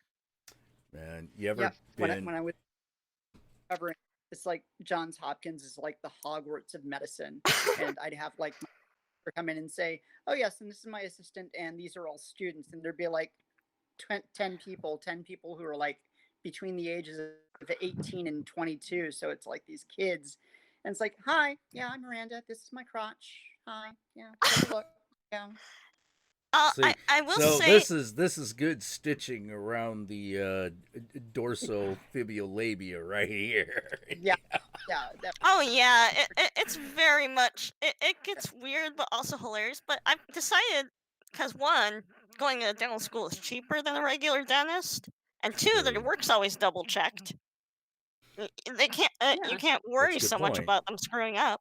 Yeah. And That's a three, good point. I've Yeah. been teaching people about clefts since I was a wee one. So at this point, this is just a continuation of my teaching the world how the hell to deal with a There you cleft. go. Especially because in my head, at least, I don't want a little 5-year-old having to explain to a doctor everything that's going on. Yeah. You want to Because have. that was my experience, is basically having to teach all my doctors how to do this. Like all my Yeah. normal doctors, not my surgeons, Yeah. Well, obviously. it's one of the Right. reasons why. Yeah, this is gonna be a little bit weird, but it's one of the reasons why being why when we use the word retarded, we're specifically kind of talking about people with Down syndrome at this point, because the other people it used to fucking apply to were people with cleft palates, and they found that the reason for that is that it wasn't that they were dumber, it's that they couldn't hear. The cleft palate interferes with your hearing. Yeah, I guess I had some. I had like tubes in your ears, but that. Yeah, but imagine if like they had never done anything about that. Oh yeah, that Like could have what fucked would shit have? up. Yeah, like so you have people imperfectly mimicking sounds that they have imperfecently heard. Right. And so Yeah, they sound especially with clefts. It's. yeah. I had a speech therapist that she was Mrs. Langford. She was insistent on me getting my pronunciations correctly, Yeah. which is and to the point where they're like, dude, she's like 7. Give her a break. Yeah. I can only go so far. I can only close my mouth so much. I can only stop the air going out of my nose, which is why I am a little sensitive about how I speak and how I still can't freaking get that stuff done. I have hang-ups. Wait. What kind of stuff done? You said I sound nasally. Yeah. That sort of shit's like my little hang-up of yeah, that's why it got a little snippy earlier. It's like, Okay. oh, just tell me the. Whoa! Hold on. I did not mean for that to happen. Hold It's on. fine. It's just I'm sorry. ancient wounds. Oh, yeah, I know. Oh, someone is like, if I get bitten by a person with a tooth in their nose, what happens? This happens. Your whole head becomes teeth. There you go. There you go. There you go. There you go. That's how Demogorgon was born. No, It's actually no, from Channel it's... Zero, but No, for me it's more. Everything's weird. When dental students are trying to figure out your mouth, they get a little lost. Like, I've heard people counting teeth go, wait, what number was that again? Oh my goodness. It's like they can't figure out my mouth because it's just too weird. Oh, because it's been shifted around a lot. Oh yeah, everything's been shifted, and like I'm missing teeth. One of them, as I was trying to get to, one of them I found out. I'm missing, I guess, number 10, which is one of the front teeth. I figured it out. It's the one that was in my nose. Oh, right. And that's why I don't have that slot, because it went up. So you have a gap? Adult teeth. No, it's not there. They have special like charts of like what teeth are supposed to be where, and that tooth does not exist. Oh, okay. So it's like your adult teeth are like way up. When you're a kid, your adult teeth are like way up here before they drop down and take the place of the other teeth, of your baby teeth. Yeah, have you ever seen a kid's skull? They're terrifying. Yeah, if one of those teeth doesn't drop down, then it's kind of stuck where it was before. So. Yeah. Okay, but let me take it. Like, so you have like a complete bridge of teeth, like they're all together, but just one of them isn't there. Yeah. And so it's like that one's gone, so all the others just moved in, took its place. Yeah, exactly. Everything's kind of. It's still very crowded though, because one side effect of having a cleft, because your mouth never fully closed, it will cause you to have a small mouth naturally. You can kind of see as I have a small jaw. Yeah. So It's still very crowded in there, teeth-wise, but so it kind of is a good thing I don't have that tooth because it would be a Yeah, nightmare. they probably would have had to have like taken teeth out anyway. Yeah. Yeah, exactly. And I Man. already had that happen recently. I had my first wisdom tooth taken out, and it's still bothering me because I'm older, and apparently that sucks. Well, yeah. Well, hey, look, you could be having my problem. Oh, Yeah. what do you? Just falling out of my head. Oh, Like yeah, let's get a little gross. Like, see that? yeah. It's just gone. And I really want to. I would really like to do something about that someday. But Oh, yeah. There's a delay on the video, so I just saw now on the live yeah, stream. and so it's a little like it's Yeah. like my face, especially since like all of the crowns that I got around my mid-20s are now failing, or rather, they Oh, have all failed. yeah. One big They problem. all failed within 2 years of each other. It's just like, blah, blah, blah, blah, blah. Like, oh, fantastic! I feel amazing. Oh, It's like Sam, I I don't. just. What Uh, happened? no, you just said she has a smaller jaw, but still a beautiful face shape. Aw. Yeah, yeah. You have the classic like heart-shaped face, the oval. I know. Forgive me. I'm never going to see my face as normal. I look in the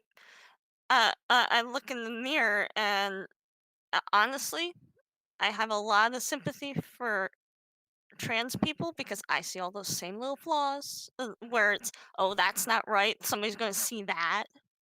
We all think we're Quasimodo. Yeah, Yep. basically. We Like I said, all. for me, And when you're. What for me, was it's that? my hips to weight Mhm. waist ratio. It's like I look in the mirror, and if I'm not wearing a corset, I'm like, ah, wrong. Yeah, for me, I can't accept my face ever as being right, no matter what anyone says. And Oh, it I'm drives my sorry about boyfriend that. nuts because he's very much the but you're pretty, and I'm like, I know, my head's just an asshole. It's something we get. It's something we get because we know that something is kind of off about us, and as we compare ourselves to others, and sometimes we discover it ourselves, but most often it's pointed out. And that hurts. That and That fucking oh hurts and there's because the whole psychology of my parents meant well when they said I'd be finished and at like age 16.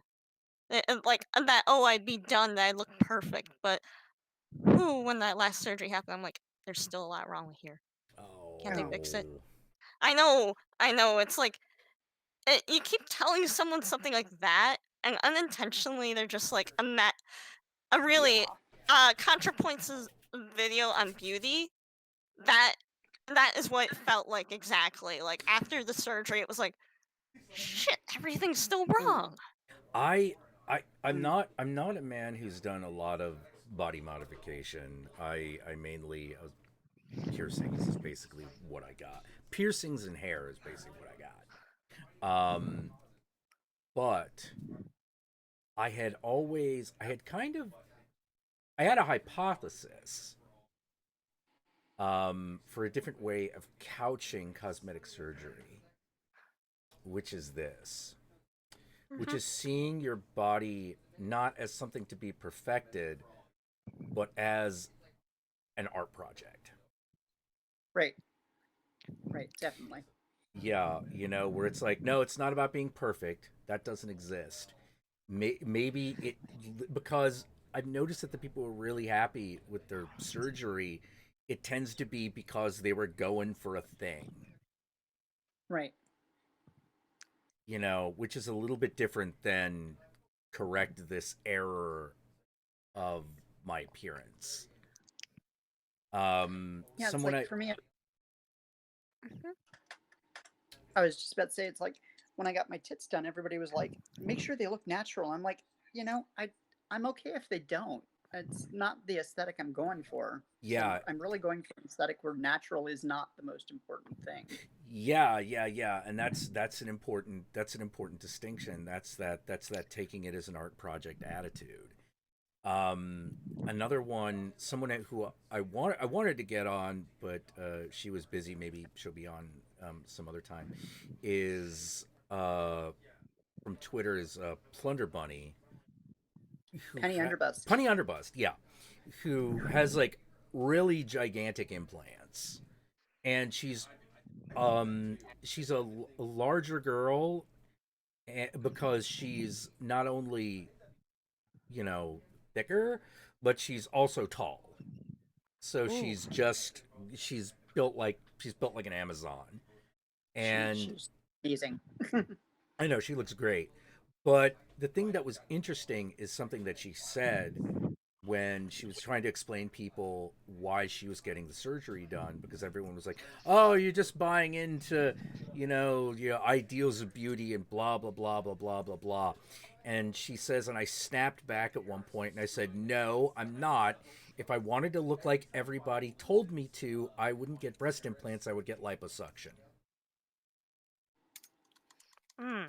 And that was interesting to me, because it was like, oh, that's a kind of nice, like, little reveal there, because it's like, oh no, for you it really was like gonna have the gigantic tits for whatever reason, as opposed to, and if I do this, people will think I'm pretty. It was a different. I'm sure there's, and that's one of the things I wanted to ask was like, how does that, do you still feel that way?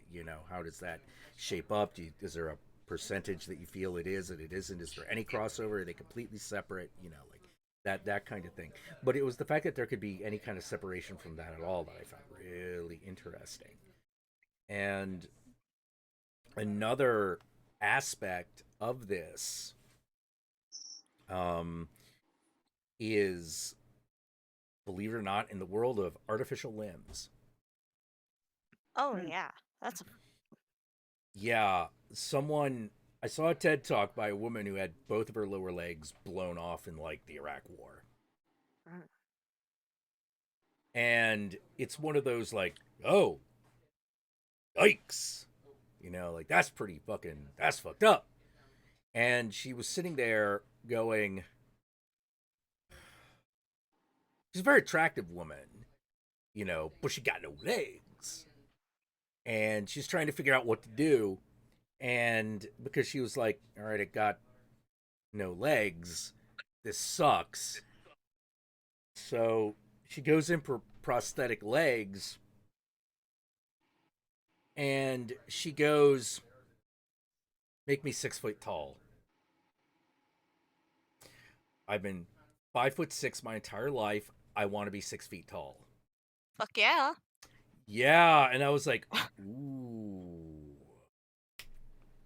ooh, that's a major, that's an important attitude shift, because she didn't just stop there.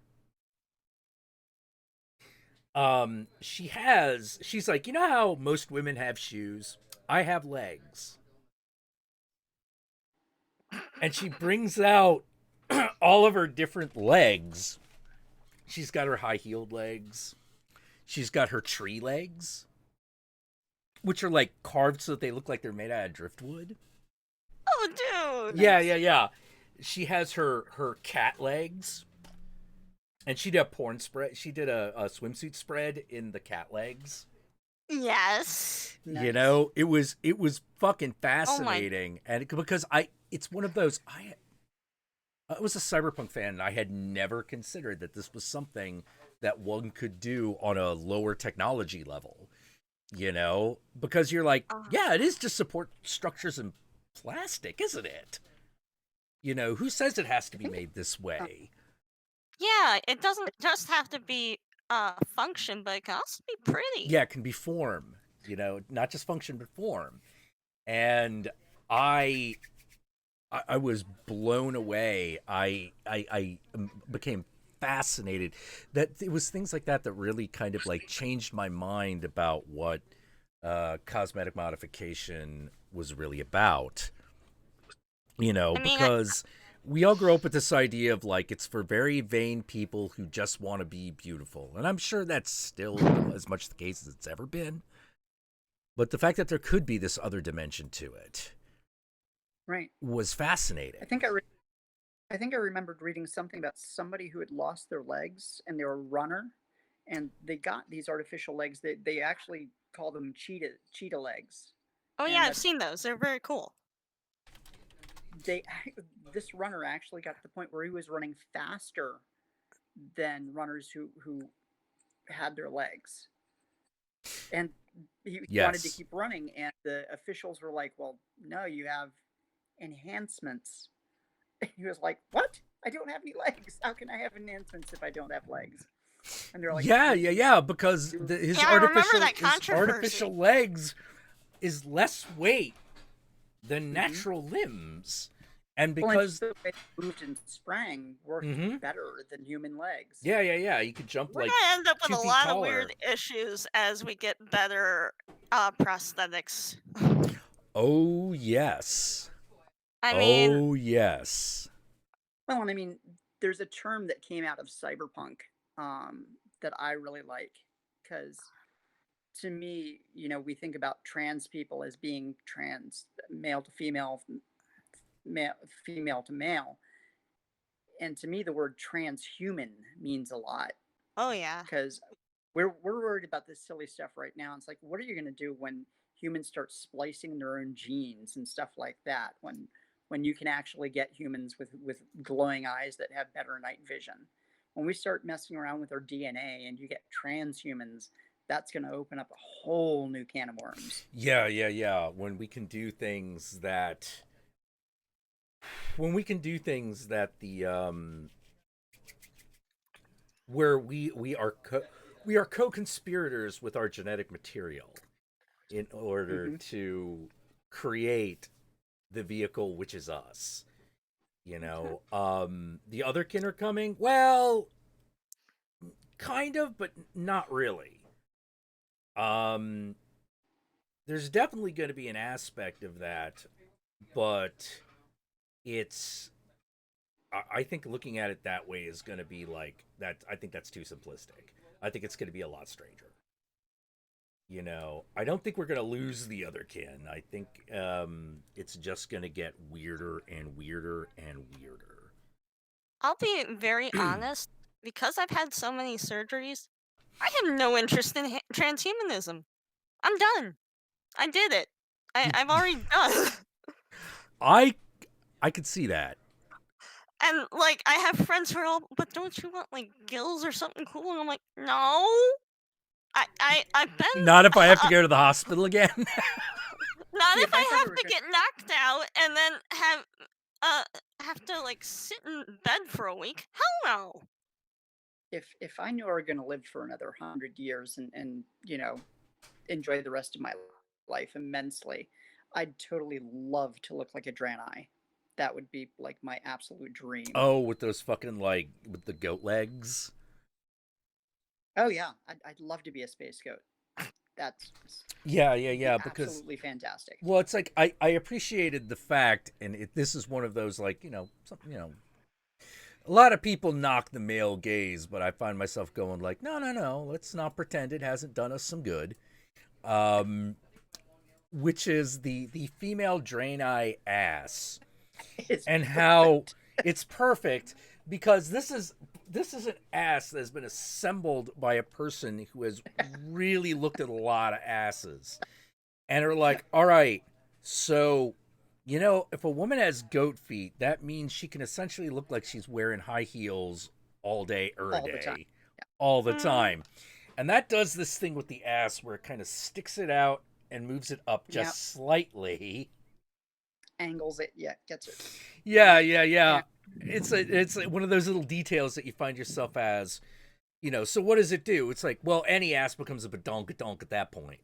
Yeah. You know, it's all got that curved out shape. You know, that is actually not as common as you would think. It's not as common. Most asses just get wider. You know, they don't necessarily move out on the y-axis, you know, or the x-axis. Yeah. Well, that's kind of when you're twerking and you get that thing going. Yeah, That's yeah, really yeah, yeah, exactly. Let's see. Indigo Nick says I would seriously find a way to ship between male or female. I think, and this leads to a weird thought that I had. By the way, I found a photo of the legs. So these are the legs of the one woman whose name is Amy Mullen, and this is Oh, Amy Mullen herself. I want the tree legs. I know, don't they look cool? They You look know, amazing. unfortunately they don't have her Wearing them. her fun. I can't find the one where she's wearing the cheetah legs because they really are. They are literally like cat feet. Mhm. You know, but you know, we do have this picture of her new of like the new model of her running legs. Yeah, I have to say this is the best way I've heard. Taking the best out of a bad situation. Yeah, like, well, there was I was following this one girl on Twitter. She's like a cam model. She just lost a leg. And so I asked her if she was going to go this route. It's like, well, now that that leg can be anything, you know, you want to do something jewel encrusted, you know, even if it's bedazzled jewels. I mean, that's still cool. Oh yeah, The burlesque sequined performer leg. there was a burlesque performer who her leg was like a spike. It was just this like huge silver spike. Ooh. Do a routine, and it was just Yeah, or do a absolutely cosplay where it's like your leg is like a Final Fantasy sword. Oh, dude. Yeah. All right, that all sounds amazing, but I'm on the East Coast, so I have to jet because I work for a living. No problem. We got to get Thorgrim and Yeah. You guys all have fun. Good night to all my slut pit friends. Good night. Oh, you It was take nice care. meeting you. Yeah. How do you like to be called? Catherine or Katie, either or if you saw my twit. I think Catherine will work because we've already got like 2 Katies. Also, every time you try to say my last name, I laugh. Oh, I'm laughing. yeah, because like I absolutely cannot pronounce it. How is it pronounced? Wykovics. Wykovics. Okay. It's a Hungarian name. Ah, okay. Yeah. Yeah, as I joke, I'm a half-blood. You half-blooded Hungarian. Hungarian? Yep. That's one of them white people ethnicities. You know. Hey. Let's put it this way. I could get Hungarian citizenship, but they're worse than America is with their borders right now. I would not be surprised. Like that's also like Jaja and Eva Gabor. They were also Hungarian, weren't they? Yeah, and Harry Houdini. Oh, that's right, Houdini. Yeah, I have a poster of him because, well, he was my hero growing up. But that's another thing. I'd love to chat more, but I'm pretty sure I need to get to bed. Okay, all right. We'll take a 5-minute break and then we'll bring in Mario and Thorgrim. So expect those DMs, guys. Everyone say goodnight to Katie Wykovics. Night, guys. Oh, did I get it right? You did. Wonderful. Awesome. All right. Night, Catherine. Night. All right. Let me see. Let us. What thing can we put on? Oh, I know. Hold on. Da da da da da. Come on, I know I can find this. Da-da-dun. Bump.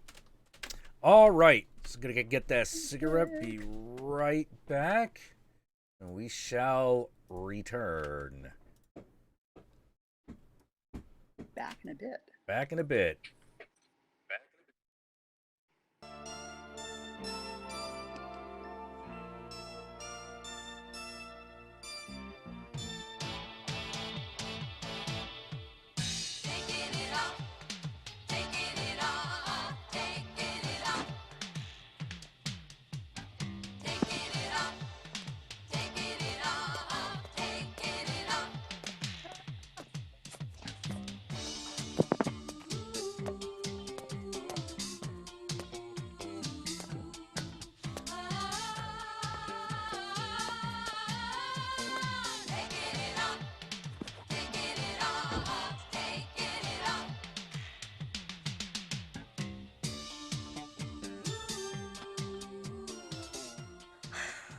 Take the alleys, Alan.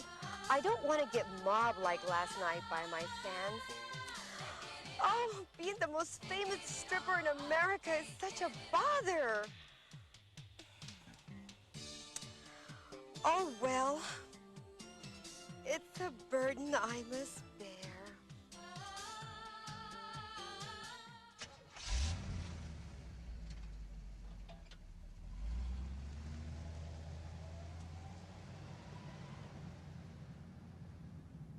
Music, Ellen.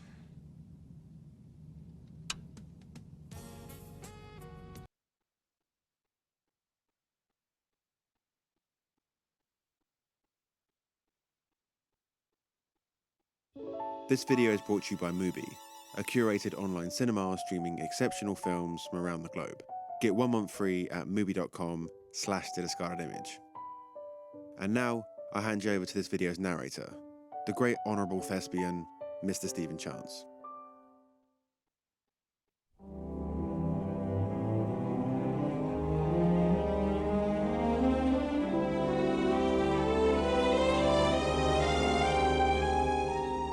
What comes to mind when you hear the name Stanley Kubrick? One thinks of life's great existential questions, the conflicted moral dilemmas. What is human nature? Where do we come from? War. What is it good for? These are all serious questions we as a species must wrestle with. As serious as a heart attack. It may seem rather odd then that over the course of this program we'll be analysing Kubrick's taste for making the darkest and bleakest subjects funny.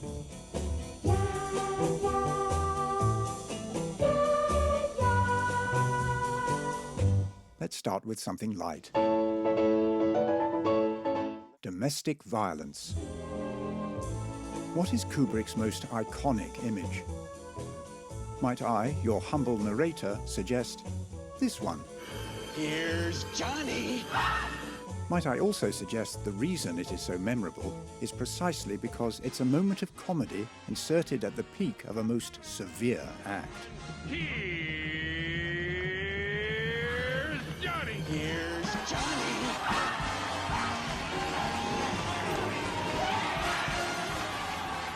Referencing a comedy talk show as you are attempting marital murder is discombobulating for the casual viewer.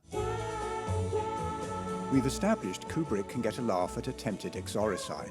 Oh, and infanticide. What other grave subjects does he like to jest about?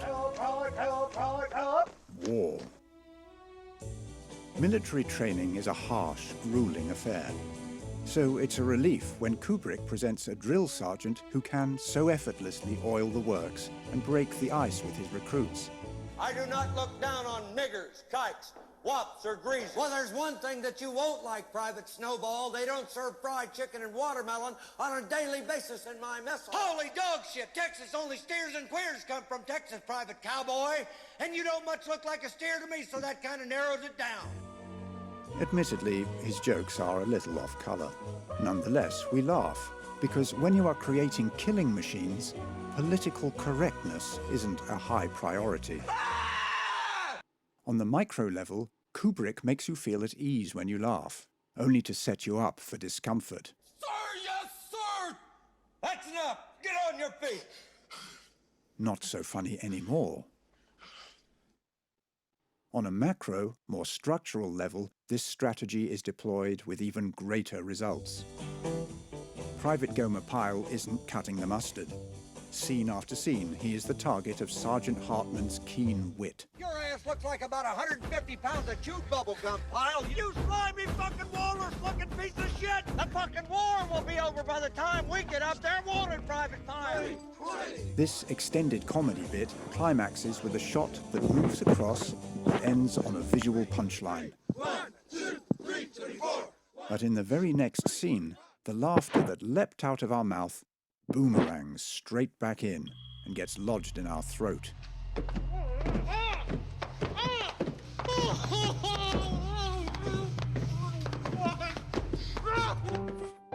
It turns out the whole routine was an ingenious way to motivate this slouch. Like any great entertainer, Hartman had his audience in the palm of his hand. Bravo, Sergeant. Pyle's fellow recruits clearly were not as amused as we were. Laughter, it seems, is in the eye or mouth of the beholder.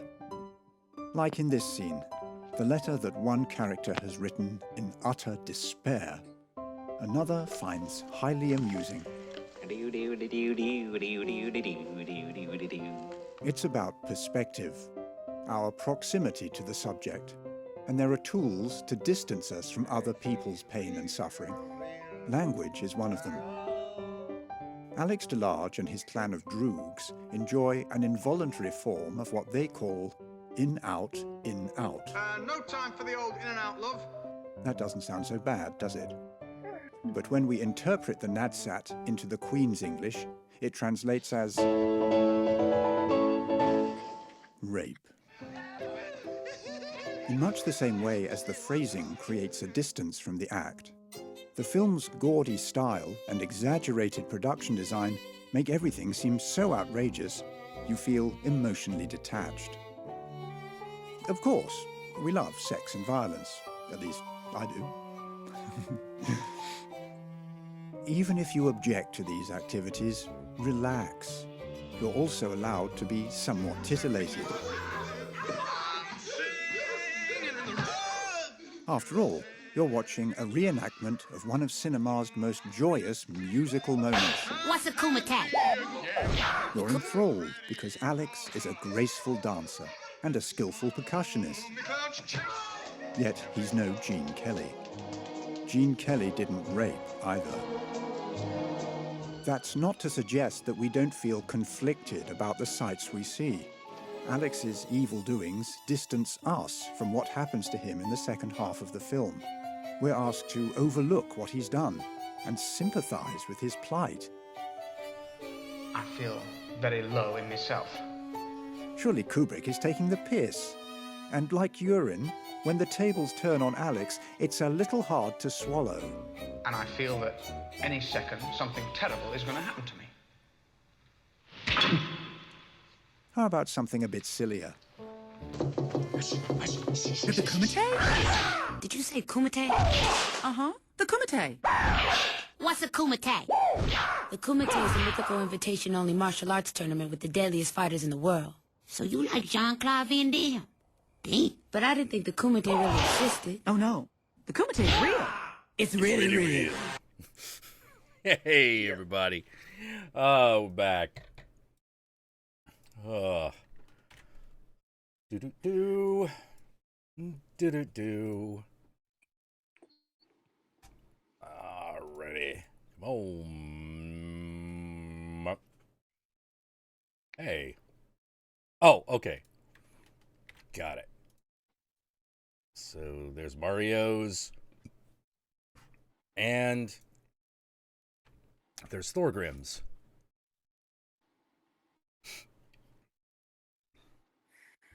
Kumite real is really real. God damn it, Grandpa. Why'd you fucking let a kung fu kill a she bitch in here? Kung fu kill a she wolf bitch in here. I didn't know she was killing kung fu she bitch. Oh. Yeah. The more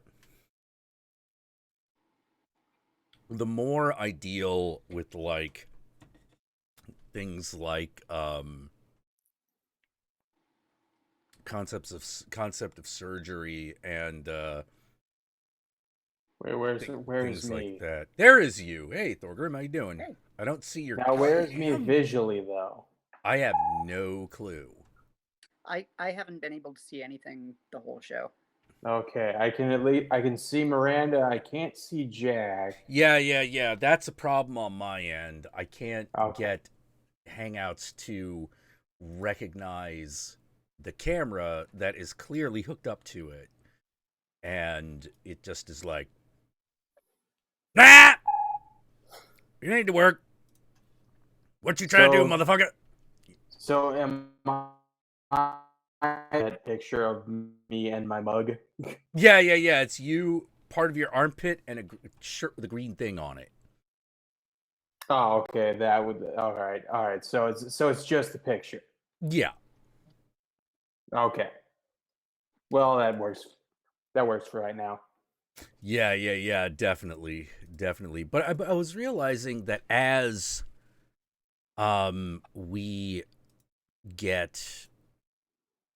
as our technology gets more advanced and things like artificial limbs and cybernetics become more and more of a reality.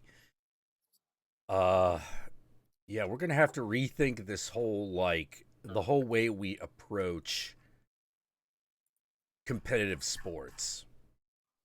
Right. Like That makes every sense. aspect of it, we have to renegotiate. And I think it's kind of funny because I don't think that the world of organized sports is going to be able to handle it in any decent way. It's already shown that it's pretty incapable of dealing with any kind of ambiguity like that. Yeah. I mean, you've got women who are producing larger than normal amounts of testosterone naturally, without enhancements or without taking any supplements. And suddenly, you've got gaming commissioners going, "Oh, wait, yeah, she's got lots of testosterone. It's an unfair advantage." It's like, seriously? Really? Yeah. You're like, seriously? Really? Like that?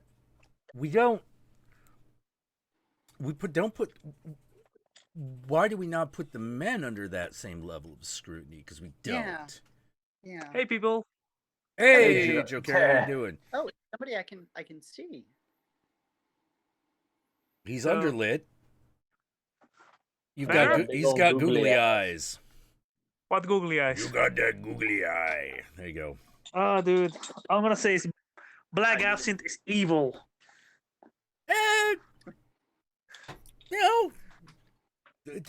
What was the one? Remember the movie Hardware? Wait, of Wasn't course the I one with remember the- Hardware. Great Wait. movie. Yeah. Wasn't Hardware the one with Lemmy? Yeah. And Iggy Pop. Yeah, it had Iggy Pop and Lemmy in it. Yeah. And they're both playing their own music. Yep. Just like DJing the their guy- own music. The guy that was like the woman's creepy psycho stalker next door neighbor or something. Yeah. That actor was actually Porkins. Oh yeah, that's right. They have Oh this shit, that's song right. thing. Oh shit, that's Oh, right. Yeah, Remember I he's got that song remember. where he's like talking about wibberly wobberly ties and shit. All have wibbly wobbly eyes. Wibberly wobberly eyes. Hold on 1 second. I made a promise That was for such a good somebody. Hold on. Oh, what happened? What happened? Yeah, but like, I love Hardware. Yeah. Have you seen that? Have you seen the Blu-ray of it? Ooh, no. I don't think so. Oh, you should There we go. because they restored the whole film. Oh wow. You can see it now. Oh damn.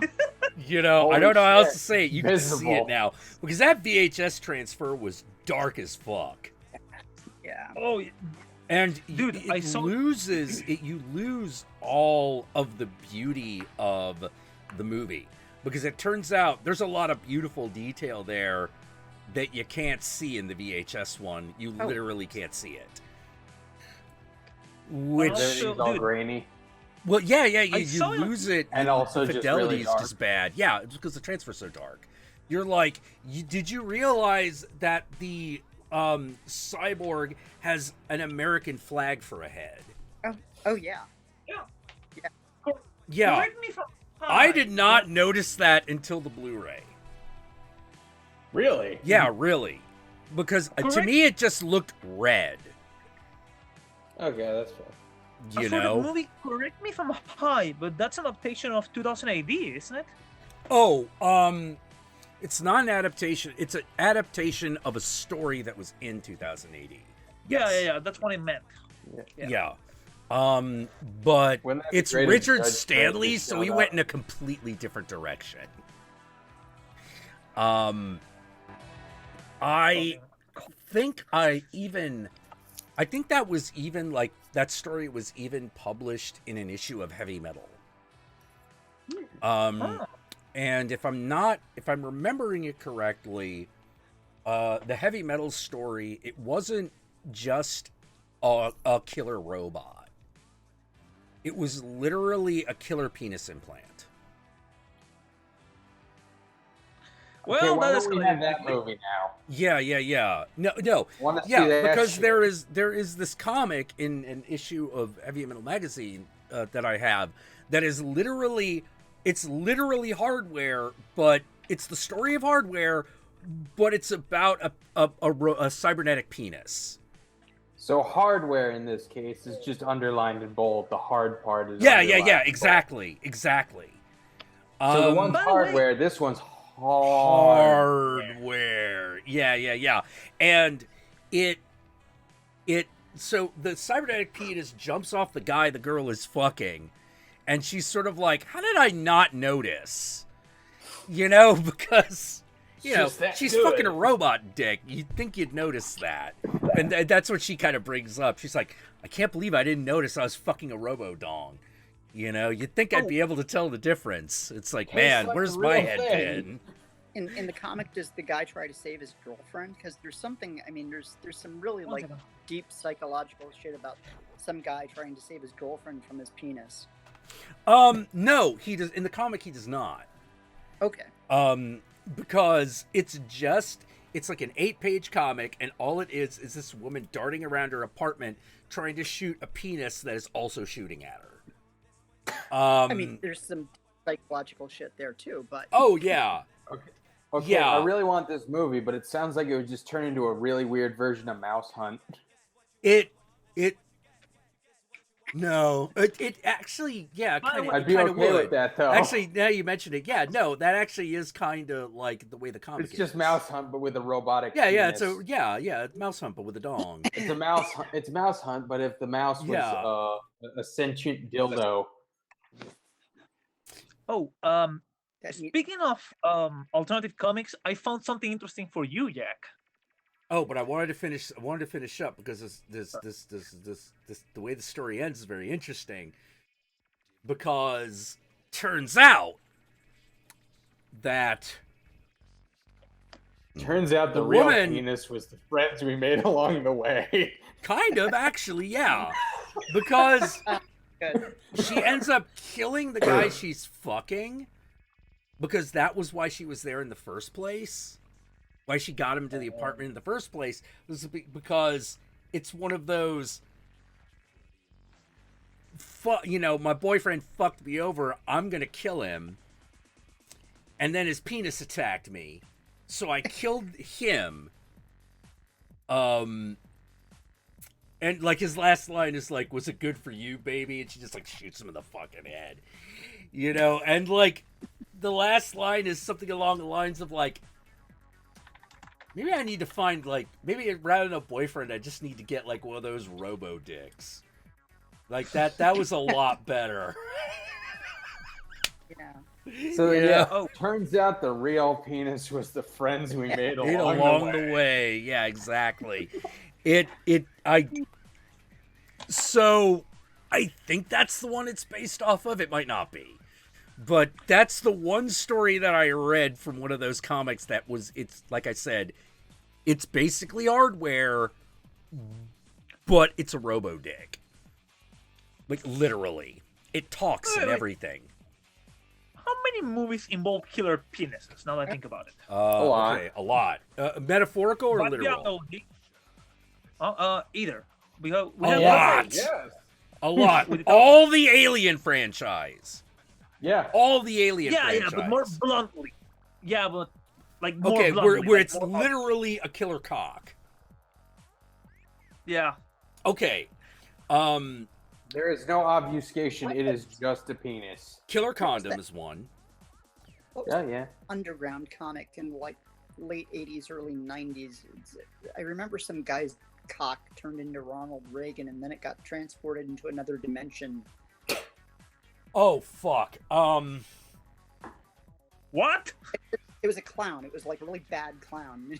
and his dick got turned into Ronald Turned Reagan. into Ronald Reagan. Yeah, I remember this. I feel like this needs to be a concept album, but for who, I'm not sure. God, I can't fucking remember what it was. I by the mainly way, remember Jack- Ronald Reagan dick. That was that. Wait, was, this could that's- just be a Guar album now that I think about it.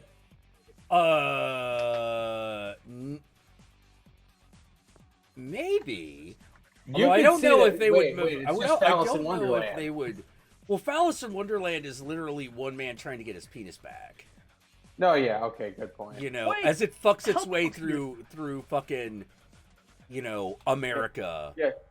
Yeah, because Odorous needs to find the cuttlefish of Cthulhu. Yeah, exactly. The cuttlefish Cthulhu, which is his dick. Yes, exactly. Oh Yes. god. It also has my favorite by the way- line in a Guar movie, which is when part of the reason that everything goes wrong is because they crash land on Earth after trying to escape it in the previous movie, and the reason they don't make it is because one of the Guar slaves doesn't have enough crack to continue operating the ship, and so they crash land. Oh no, he crashed, and then they crashed. Yeah. Fuck it. I gotta see if they ever put that shit on Blu-ray. They ever put them Guar movies on Blu-ray? Because if so, I gotta get that. Go for it. Guar Make it happen. movies Blu-ray. Speaking about underground comics and stuff like that, I found something, Jack, which baffled me. Baffled you? Yes, I was like, wait, what? Okay. It's official. That's how you know it's good. Alejandro Jodorowsky's role-playing game. Yeah. Oh, you didn't know about that? I knew it was in French. I never knew it was in English. Yeah. Yeah, and apparently the bastard helped out in writing the game. Kind of. I like, wish. Whoa, wait a minute. And also, do you hear about Alan Moore? Which one? What happened right now with Alan Moore? That Didn't he's he just quitting. retire again? What is he quitting? Okay, basically he said, well, now that the League of Extraordinary Gentlemen has been fully published, I will retire. He finished the last issue of League of Extraordinary Gentlemen, The Tempest, and now he's like, my job is done. That's a good impression. Okay, hold on. Let me Dude, see. that is Alan Moore news. And dude. Alan Moore replies to comics. Replies to Comic Geeks and final League of Extraordinary Gentlemen. What the fuck? When did that happen? Wait, dude. Hasn't Alan Moore retired like 5 times already? He has.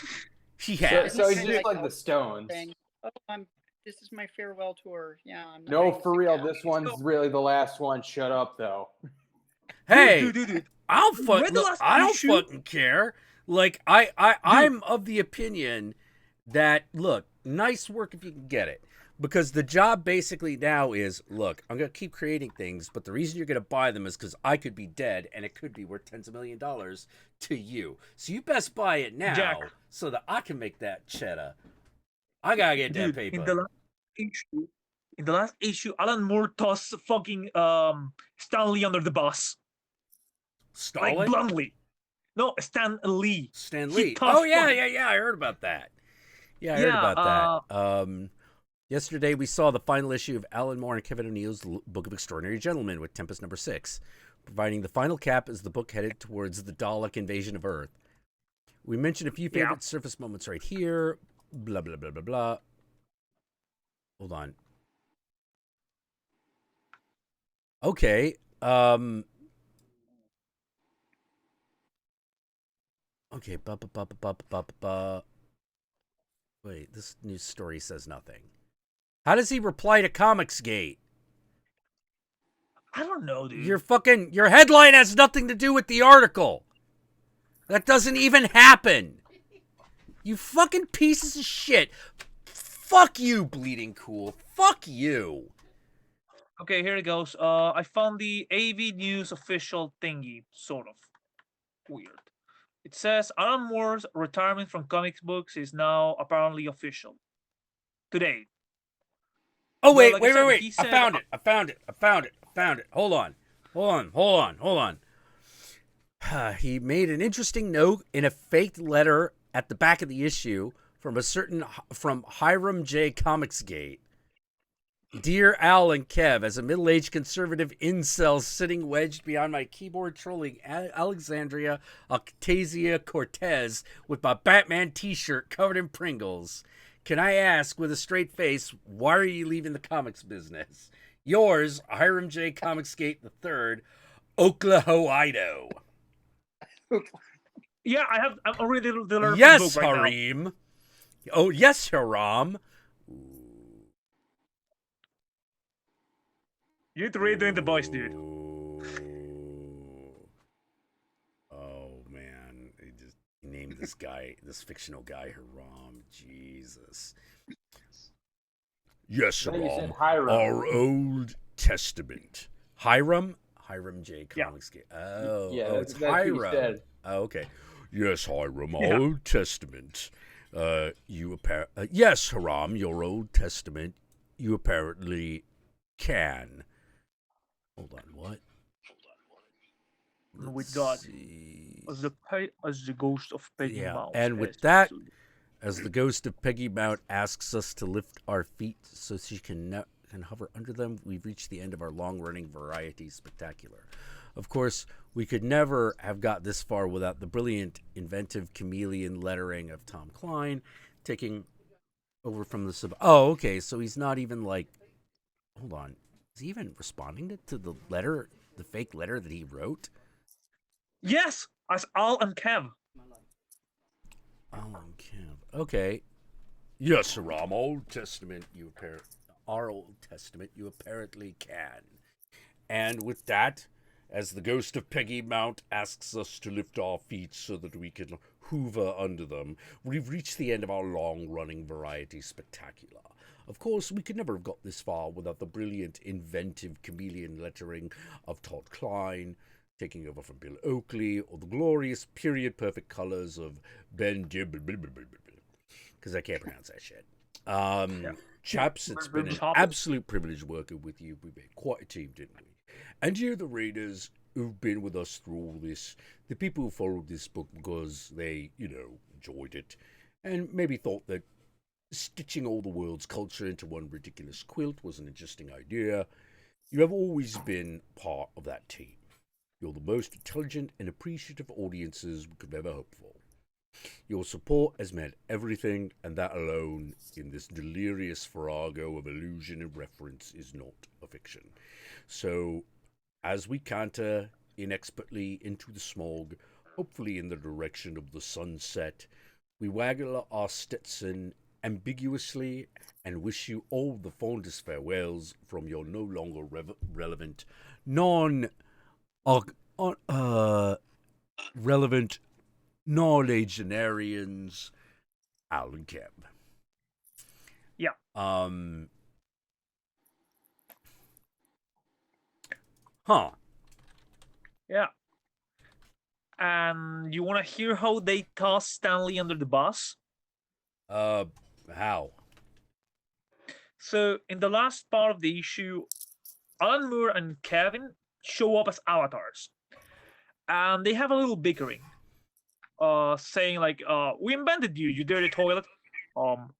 Actually, Kev, they got picked up. They get, Kevin goes like, quickly, y'all, do some magic. Oh, yeah, that's mostly conceptual thing. Ungrateful bastards! Let's punish them in the next issue, Kev. There isn't a next issue. Also, they're shooting us out of the airlock. Crumbs! How are we breathing? Well, remember, we're in 210 ID.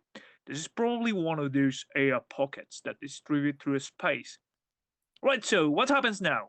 Basically, you die. I claim I created everything. Then I get walk-ons in all the Pink Childish spin-offs. Yeah. Yeah. Yeah. All right. Well, so, why did that have to do with Stan Lee? Because the Spider-Man thing, where GL, you're the expert here, but the thing is that Stan Lee has always claimed. I was about to say that that sounds like Alan Moore is poking fun at himself. Not quite in the sense of saying you die and I will claim I wrote everything you did, because Stan Lee did that with Spider-Man, and Alan Moore has acknowledged it. Like he said, there was a time when Moore thing. Yeah, that's the thing, and also saying that I'll be showing up in all the spin-off of the Childish things. Okay. He's alluding that he's going to do the Stan Lee thing by outliving Kev O'Neill and then fucking like, just I'm doing gonna cameos and you. everything. Yeah. Oh man. Yeah, putting it there, and I sent you the page of the final issue so you can read it by yourself. But yeah, there's some minor rendering here. Oh, by the way, Jack. Yeah. Sorry. There's speaking of Guar from earlier, a couple of them actually made a little bless you. It was like, I guess, just a web short with a bunch of puppets and shit. Bless you again. It's called Blood Vomits. You might want to check that out. Yeah, let's see. Blood Vomits. Let me see if it's in 2 parts. Gua. We are Gua! We are Gua! Yeah. Oh, I've seen this.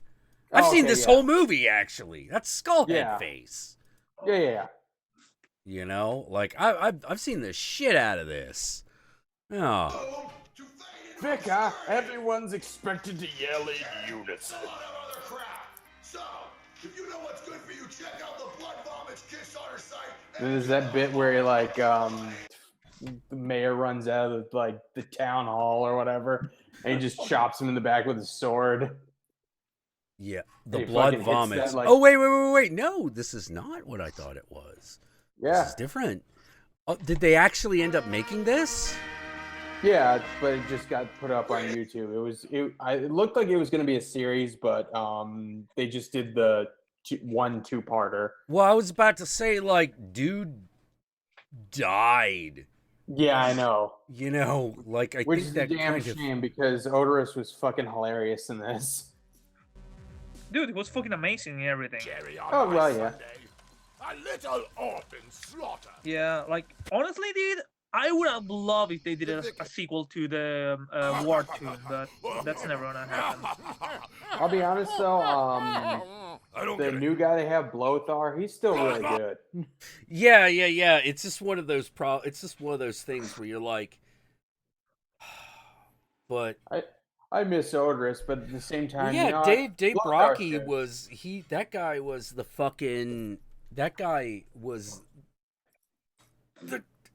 he was the ringmat. He was the ringleader. He was He's kind of he's the one who linchpin. determined the whole like fucking direction of the band and all of its projects. He was the creative dynamo that just made everything happen. And so it's one of those.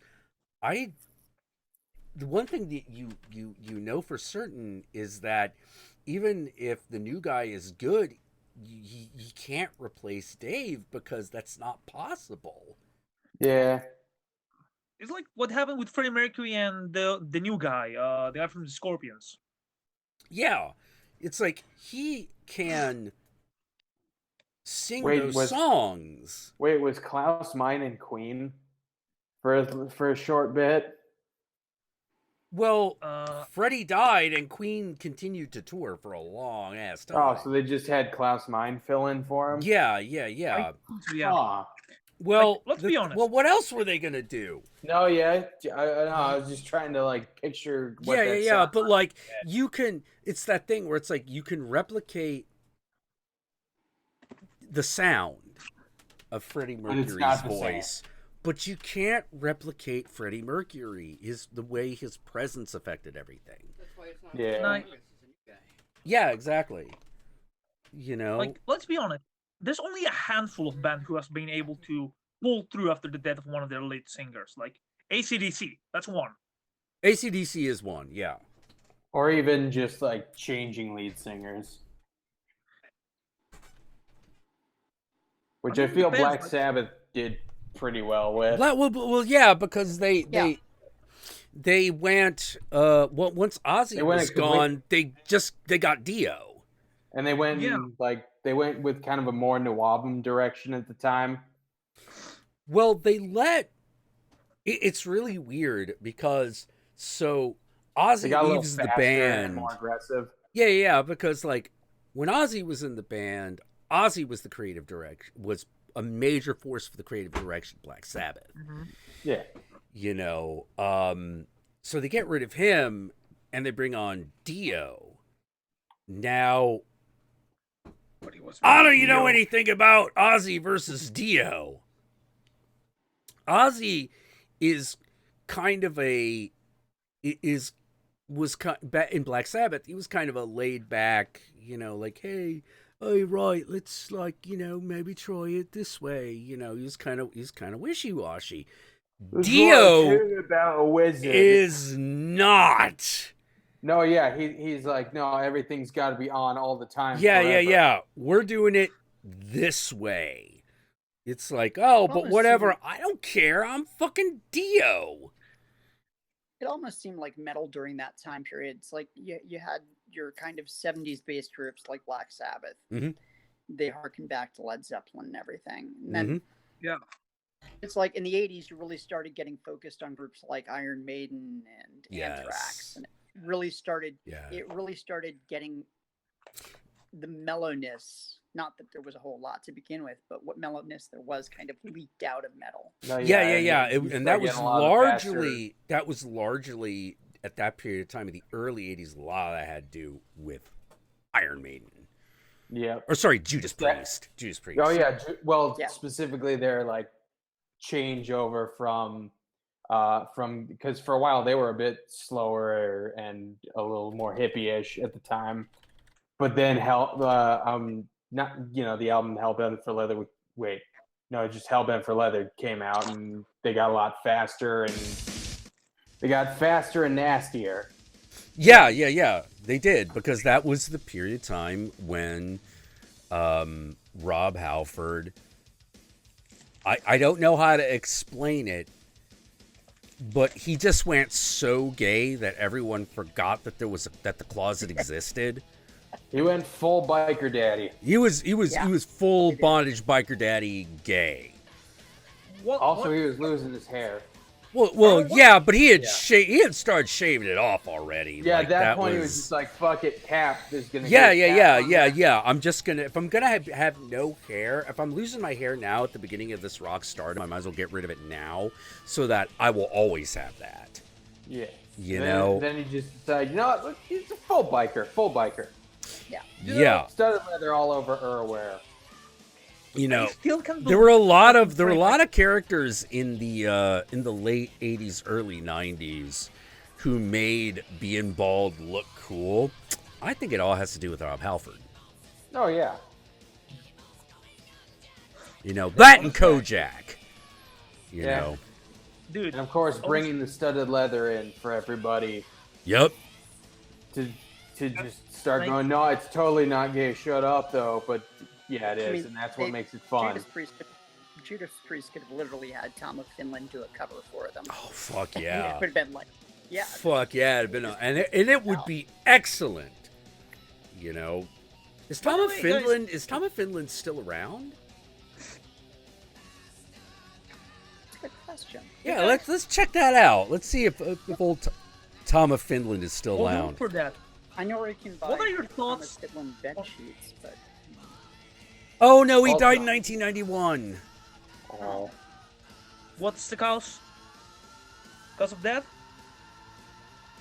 I have no idea. By the way, have you guys heard of Bruce Dickinson's band he was in before he showed up in Maiden? No, do tell. Oh, yeah, he was in a band called Samson before that. Because I have. There's that guy with there was like the drummer was just kind of dressed like a gimp. Oh, he died of emphysema.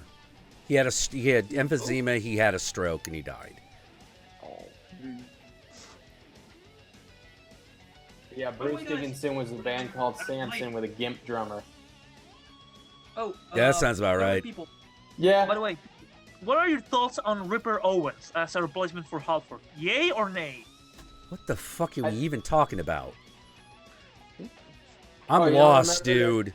That time in like the early '90s where Rob Halford left Judas Priest, and then they got Tim Ripper Owens to replace him for a short bit. Yeah. Oh, let me put it this way: I forgot that happened. Wow. Okay, yeah. I forgot that happened. That's how I think about it. That's how I feel. Wasn't that the entire premise for that stupid movie with what's his name, Marky Mark? Yes, it was. Yeah. Why, yes. Yeah. Yeah. What was? Which I mean, Jesus. Ripper wasn't too bad because I mean, eventually he went to do vocals for Iced Earth for a while, but he's no Halford. I was about to say that guy went on to do Iced Earth. Rob Halford never stops being Rob Halford. Exactly. Oh yeah. Eventually they just go, "Hey, Rob, we're sorry." The one thing I was never quite clear on is why that happened. I thought it was something to do with like I forget which of the two guitarists wasn't comfortable with the gay for some reason, and then he left, and he's just like, "Fuck it, I'm just doing my own thing." Yeah, because he's Rob Halford and he's got all the talent. Yeah. You know. Oh, dude, I forget if it was Glenn Tipton or KK Downing. It was one of the two. I feel like I need to make my own League of Extraordinary Gentlemen at some point where Clive Barker is fucking Rob Halford's like bondage slave, and Rob Halford is where the image of Pinhead comes from. That would be fantastic. Yeah, that would be great. Yeah. At one point, Rob Halford at some point says, "Oh, I have such sights to show you." You know, like little Clive. Oh. That reminds me, dude. I think my favorite depiction of death is Lemmy from Motorhead in regular show. Oh yeah, shit! They had that guy. He was basically just Lemmy, but a skeleton with a really buff arm. Just one though, because he arm wrestled people to bargain for their souls. Yeah. He wasn't actually played by Lemmy, but he's clearly just supposed to be Lemmy. Yeah. Yeah. Regular show also had David Bowie for some. If it isn't the commercially successful Turkey War Tooth. Oh yeah. It's like we're aiming in there like where are your Death Clock albums? I don't have any. Too digital. Oh, this guy seems like a great A asshole. All right, guys. By the on that way- night, on that note, I need to call on a night. Okay. Okay. Okay. Actually, Miranda, before you go, I did have a question. Sure. All right. So this is a role-playing game question.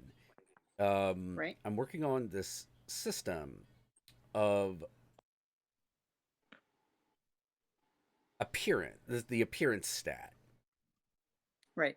I thought rather than having an appearance stat, you would have appearance descriptors that describe like more or less what's on display. And every and basically you have 2 or 3 of them I haven't determined, and each one that gets ticked off by whoever you're dealing with, like you get like a bonus on or something like that. Gotcha. Yeah, I was wondering, first of all, what you thought of that concept.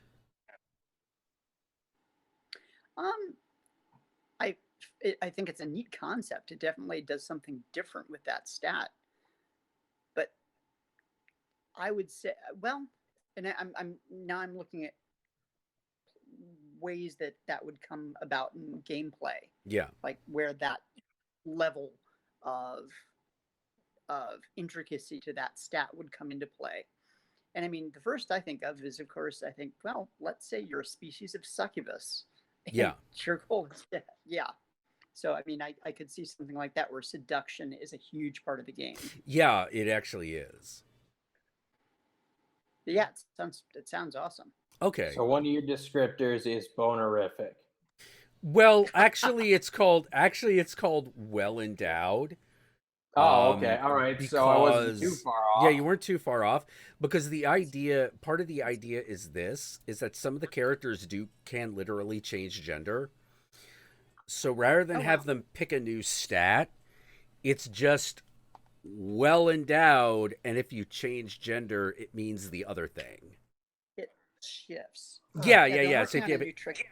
Yeah. If you have like a huge cock and you become female, then you have huge boobs. But what if you're trying to appeal to both those markets? ¿Por qué no los dos? Then Yeah, exactly. there is here's the thing. You can take the stat twice, but you have to determine whether that means you have an even stupider amount of one or both.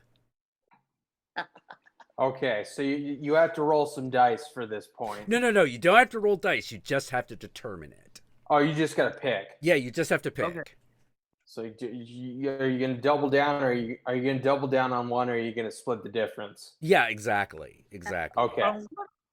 As a fan of hentai, I mean, I can say for a fact that I don't know if there is such a thing as too much. I feel like that's a valid answer. Yeah, because think about it. Well, see, that's what leveling up is for. Then you can just crank it up as you gain more XP. No. I don't want to make it a flip of a coin. It's literally supposed to be one of those things, because there are two aspects of the game that are really important. Once you're at the level cap, then you're just titty fucking yourself. Yeah. Well, one is the mask, which is, this is your human appearance. And part of you picking these appearance attributes is that those things don't change from your human form to your monster form. It's just look different. Yeah, you just always have these. You always have this aspect, you know. So the idea is that they constantly carry over, but there are also some creatures which have imperfect transformation, which means you can transform everything but. And they are things like but your tail. But your tail or your horns. Yeah, or your horns. Yeah, things like that. Or your butt. Yeah. Well, no. We didn't do that. But it's the idea that, like, for example, if you're a Rakshasa, you have these rows of sharp teeth that you can't hide. If you're a djinn, your eyes glow. And you can't hide that. So you have to wear sunglasses. So the Rakshasa always have to cover their mouths, and fucking djinn are always wearing sunglasses. So that people don't notice that it's like, that they're like not human.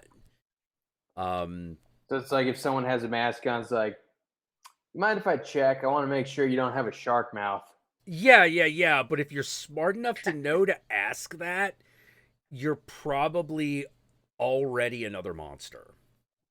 Okay, yeah. You know, or someone can just go, I hardly think that's any of your business. Yeah. Oh, yeah. Another thing that the Rakshasa do is wear grills. You know, so it's like, you know, because, you know, who's going to know, right? You know, no one's going to go, let me get that out. And look, that's not going to happen. It's like, those aren't real teeth at all.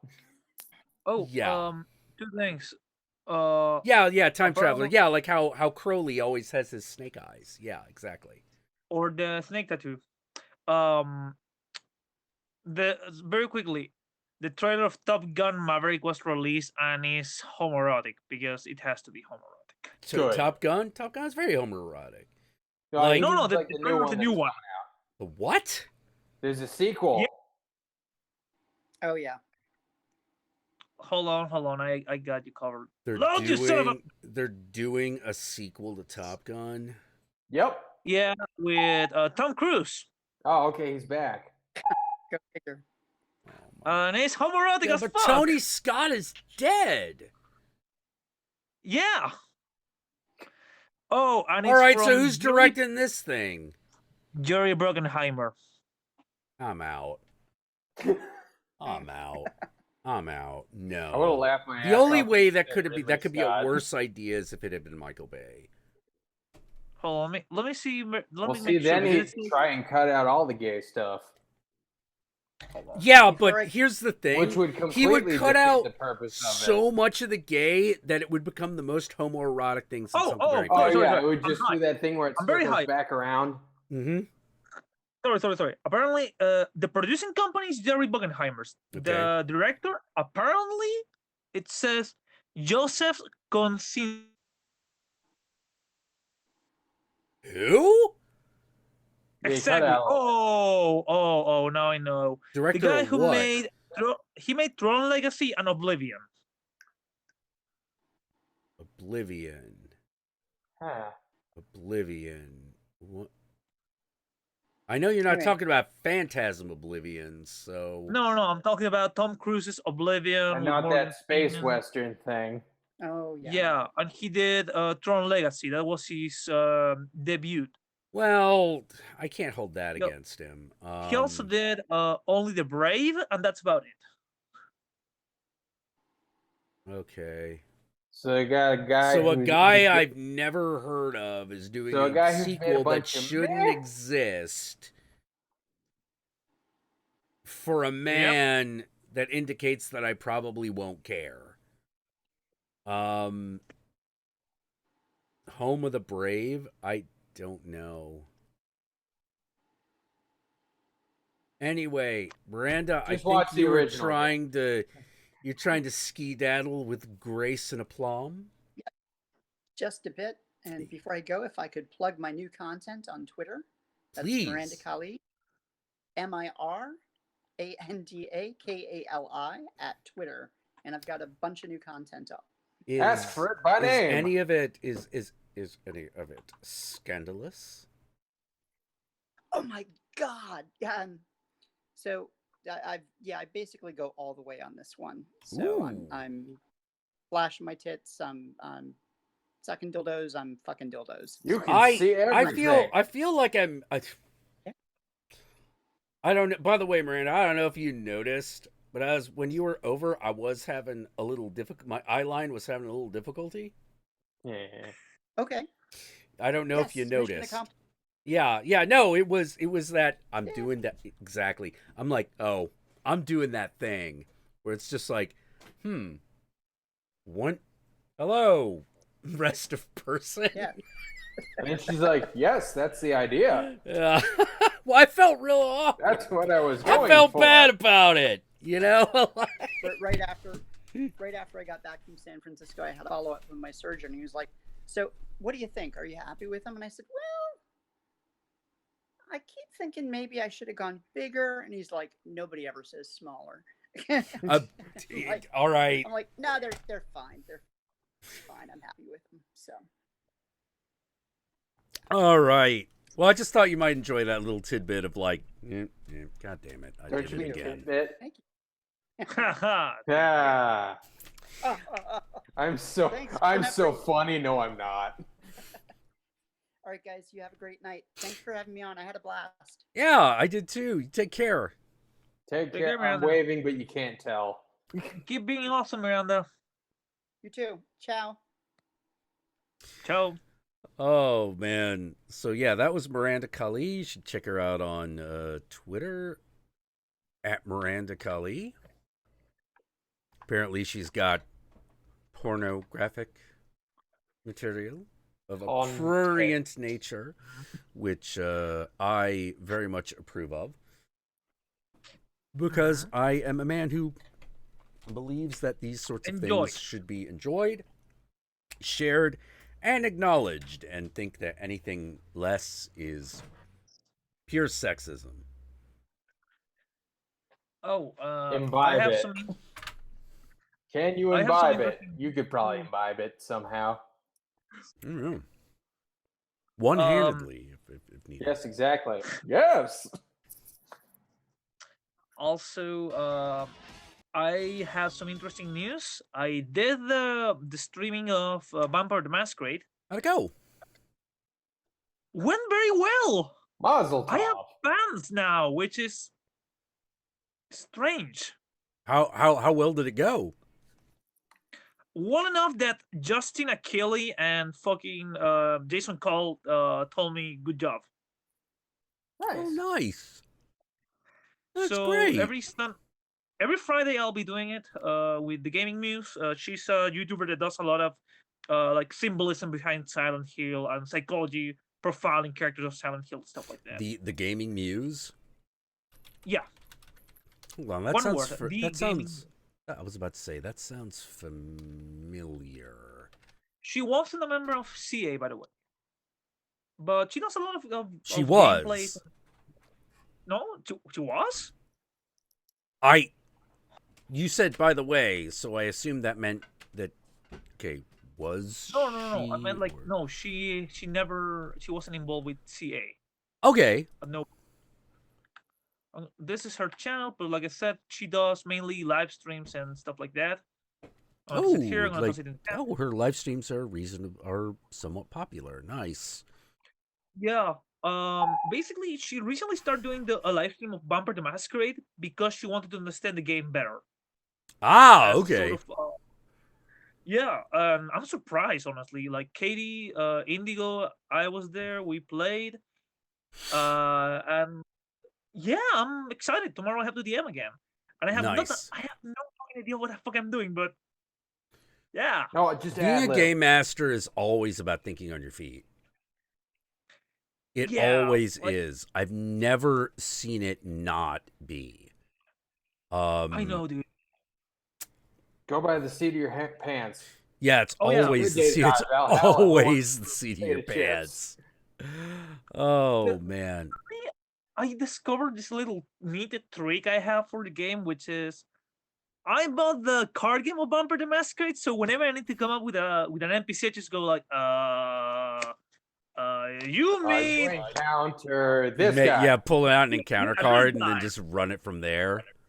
Yeah, that's how I do it. I could see that. I Yeah, could see doing but it that when- way. But when it's a major character like Sasha Vikus, I go like, you made this way character. too close.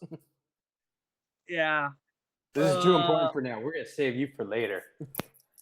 Yeah, no, yeah. That's what I'm doing. I've been reading Beckett's Jihad Diary, which Oh has God, been the Jihad Diary. I'm surprised that they. Man, is that even a title they could get away with using these days? yeah. I mean, Also, guys, sorry to interrupt. I'll be right back. I have to use the bathroom. Oh, okay. go ahead. As for the book, hold on. I'm gonna show it to you and to Katie because they haven't seen it yet. Alright. So I've been studying this little son of a bitch. Ah, come on, you bastard! This is this tiny little thing. Wait, I've been what is reading that? Beckett's Jihad Diary. What? This is Beckett's Jihad Diary.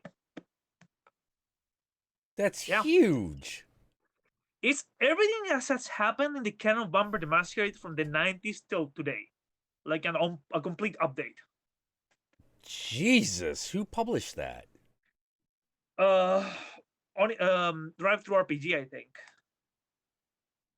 Really? But I didn't know yeah, they but did. the- I didn't know that they published physical material. Hold on. Oh no, it's by Onyx Path. Sorry, I'm high. Oh, Onyx Path. Oh, okay. All right. The good thing is that the book has a lot of content, but it's very short in a sense. Like, okay, Jerusalem is like 5 pages long, and that's about it. Right. Okay, back. Detroit is like 5 pages long. That's about it. Okay. They show you like stories of the city. Then they go, okay, storytelling time. These are the characters who are alive. This is the way you can go. This is the way you could go. This is the way you could do it. Next chapter, Los Angeles. This is what happened. This is what's going on. This is what could possibly happen. So it spitfire you every major plot point of the game, but in little tiny bits to keep you updated.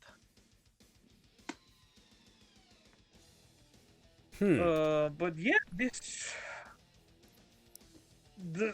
is the reason I don't sleep anymore. I stopped paying attention to what Onyx Path was doing because of the 20th anniversary edition of Vampire, which I am now led to believe has been canceled. No. Oh I mean, God. What do you mean no? Let me explain. Yogi, shut up. Yeah. Basically, they released the core book. They recently released, at least in Spanish, a paper trade edition, which is smaller, it's easier to carry. They released Beckett's Jihad, a couple of short stories, Anarchs, Red List, Ghouls, Book of Clans. And I think that's about it. Like, they summarize everything in like 5 or 6 books. Okay, and by they no. you mean Onyx Path? Yeah. And that's what they're doing with every major line. Like, for werewolves, it's gonna be like 6 books, and that's about it. For mage, it's gonna be 7 books, and that's about it. Oh. So let's be honest, dude. Vampire the Masquerade is over 100 books. Yeah, No one is gonna read all that shit. I was about to say it's a huge fucking setting. I could get it into 7 books. Then again, there's a lot of fluff, so I guess, but I don't know. For example, let me show you one thing. Instead of having one clan book for every clan, you have every single clan in one book. Oh. Including like the Tsimase and the Followers of Set and the Malpimene. Yeah. Like all the major clans in one book. So, and the good thing is, like, I'm gonna show it to you. Let me go to the Shimishi. I never knew how to pronounce it. Shimishi. Tsimase. Yeah. Right. Hold on. Let me. La Sombra, Serite, Toreador. Hold on. Like I said, it's pretty much the summary up of the summary up of the summary up. It was made so new players can enter the game understanding that that's about it. Okay, so they just condensed everything down so it's manageable. So Simitse. This is the chapter of the Simitse. 1, 2, 3, 4, 5, 6, 7, 8, 9, 10 pages. Okay, that's pretty good. And they toss you a short story, a little bit of their past. Oh God, there's a fiction. Yeah, How but many it's like pages one of the one. fiction? Yeah, I dodge it too, but it's like it's just this one page of fiction, and everything else is like Okay, that's the good. history of It's the only planet. one. It's only one page because you know. 1 or 2 pages. That's about it. But then the old clan, who was Dracula, the demonology of the Simice, how they're related to the Sabbath. Right, I get the idea. I get the idea. I get the idea. Yeah. You know. Yeah, So, how much is that book? this piece of this baby was like $30. That's not that If I bad. had- yeah, and the company that does it in Spanish, not only they give you the book, they also give you a voucher so you can get the PDF version. Okay. Oh my god, I didn't know they did a Kia Sid Clan book. When did that happen? They had the Kiasin in another book called the Book of Bloodlines, Huh. which is basically the same idea but with all the little bloodlines like Nagaraja, Kisiat, and all that shit. Goldman, there is a video game. It's called Vampire the Masquerade Bloodlines. Yeah. Coming out with the sequel sort of soon, Hold on, maybe. It is a sequel. Yeah. It's supposed to be a sequel to the next one. Man, I'm looking at some of these like books at Art Drive-Through RPG, and man, these look like these suck balls. Let me show you one thing. Come on. I don't think I was always worried. I was worried that like the thing that I was working on would have no point since they were trying to bring vampire back. I'm starting to think it's got all the point. Yeah. Because let me show you this. What the fuck? This box was $90. This is Dark Ages Vampire. This is the collector's I edition. never cared for Dark Ages Vampire. I never gave a shit. It's interesting. Comes with a little bit of sight, like an old never cared. I absolutely did not care. You know, I was like Lost Boys forever, man. Yeah. But here's the important thing that I want to show you. So this is the core book, like any other core book. Okay. I could have go with this option for the book, for the main book of Vampire. Yeah. But I went with this one, which is the paper trade of Anniversary. This one in Chilean peso was like $15. Okay. No color, but Vampiro. Okay, that's at the 5th edition, the 20th anniversary. What is that? 20th anniversary, but the pocket edition. That's the pocket edition? This one is the pocket edition, yeah. That is not a pocket edition. That's a full-size book. Dude.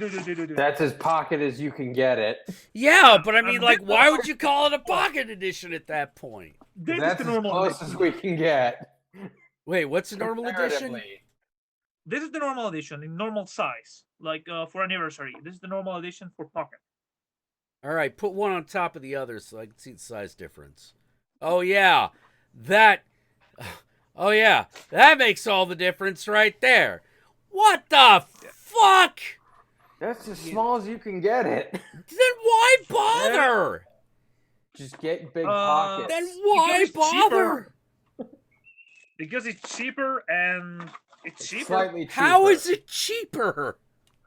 This one was was almost $100, which comes with a lot of swag. Oh, This one was that's premium shit. Like, you gotta be kidding me. Like, no. Does that thing have artwork in it?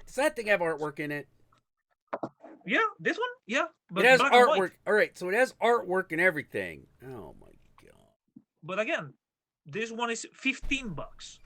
But why is the other one more expensive? Because it's bigger, with colored art book, because it comes with more swag. It comes in a cool box. Yeah. All right. Well, I can. If you pick up the box a bunch, you get all swole. Yeah. Wow. I can understand that, but like, if I'm gonna pay $100 for a role-playing game book, I feel like the thing's got to be able to suck my dick somehow. You know, like You sound like you need cheering up. Well, like, let me put it this way. I paid a chunk of change for some of them Warhammer 40K Fantasy Flight role-playing game special editions. But those special editions suck your cock. You know, like, you get copy of, like, the Emperor's Creed. You know, that's on, like, a little scroll and shit. You get a lockbox for some of them. You know, one of them had like a little area for like your fucking power bars and shit because it's a ration pack. You know, because in the dark future there's only war. But like no, I felt like those like special editions sucked my cock a little bit. You know, they were just sort of like they didn't let me entirely jizz, but like you know they gave me more than a token lick. I'm looking at this vampire thing and I'm like, that's a token lick. That's barely sticking the tip in. Like, what the fuck? That's not even a full Hummer. That's not even a Hummer. Yeah. Exactly. Let me compare with something. Let me put something side to side. Like, okay, this is, like I said, this is the Pocket Edition. This is a normal DVD box. So you can get a better idea of the size.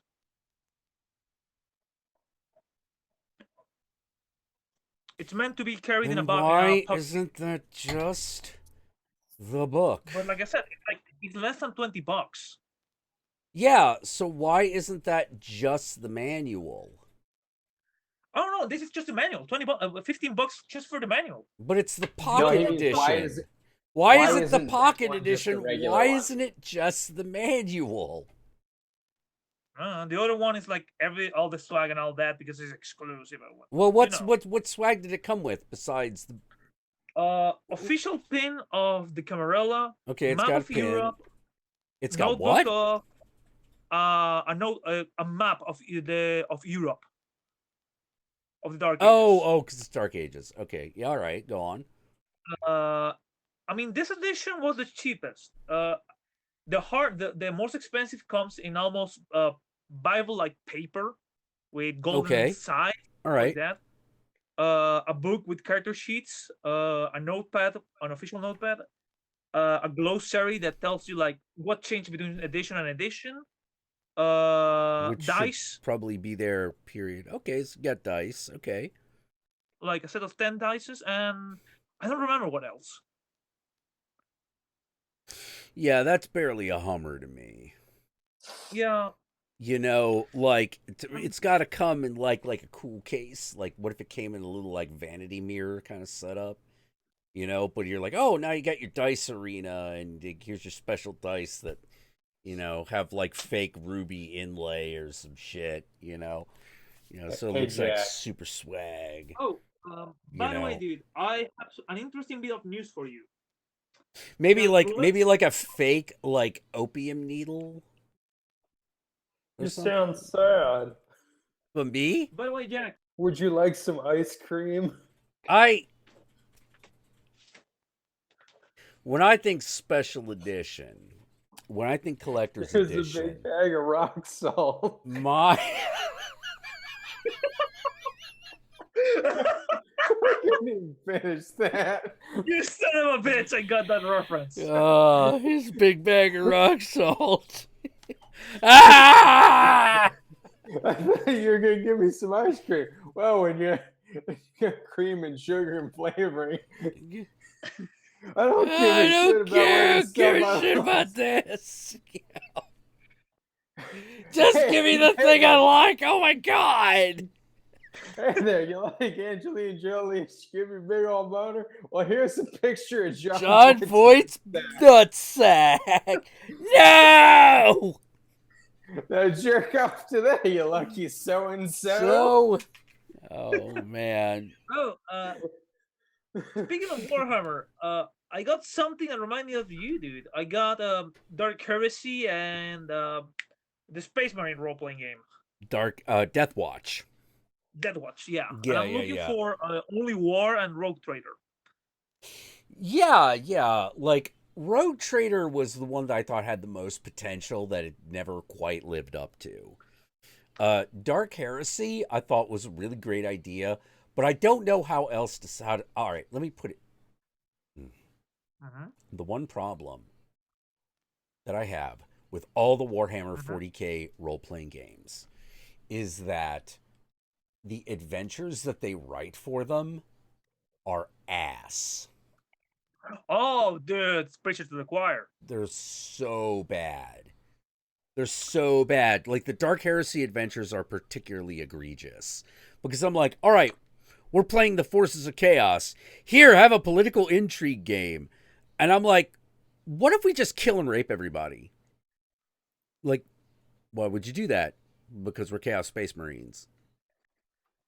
You know, well, what if you don't officially have a dick? It's like, well, I'll rape him with a gun. Because I'm evil. They're both made of flesh. You know, they're both made of flesh at this point, so it doesn't fucking matter. And do you just get him with the meat gun? Yeah. Just give him the meat gun. You know, which I mean, there's another euphemism right there. Yeah, and I just and while you're doing it, listen to a bunch of bolt thrower. Yeah, listen to a bunch of bolt thrower. The one thing I was mad, I actually was a little upset with is I was like, nah. Fuck lore. How do I become a noise marine? How do I become a plague marine? How do I become one of the 1,000 Sons? You know, how do I play that shit? I'll play that shit. And they gave you options, but they never like. But I felt like they needed to let you have an advancement path that did it, even if it broke lore. You know, because then you would have something to look forward to and work towards, and we all need goals, man. Wait, Wolfman. Yes, there is Werewolf the Apocalypse. Yeah, there's Werewolf the Apocalypse and Werewolf the Forsaken. Yeah, basically. And apparently, the goal here is aggressive skull fucking. Look, Wolfman. That's Dark Heresy, man. Yeah. Skull fucking. Outer space skull fucking. They do it. Slanesh sing through us. Fucking. Actually, I think one of my favorite moments in the Black Crusade game I was in was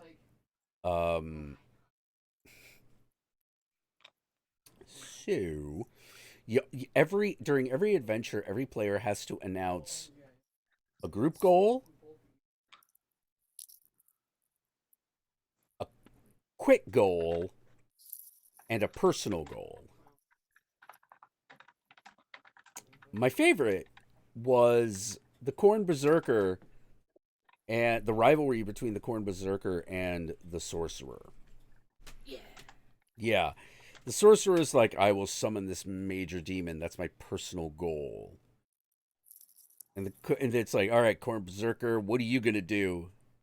And she goes, I'm going to kill more people than the Psyker. That's my personal goal. Yeah. And if you know anything about Khorne and Psykers, it was kind of one of those, yeah, that's valid. It's like, I'm just going to get a higher body count. That's it. It's like, I'll show you who's a fucking killing machine. This guy. Yeah, exactly. Show you. Who's got fucking the Black Carapace and fucking a higher kill count than you? This guy. You know? So you tell me to beware, I'll tell you where to be. Out of my sight. Sorry, I have something for you, kind of. Okay. So, I was thinking about.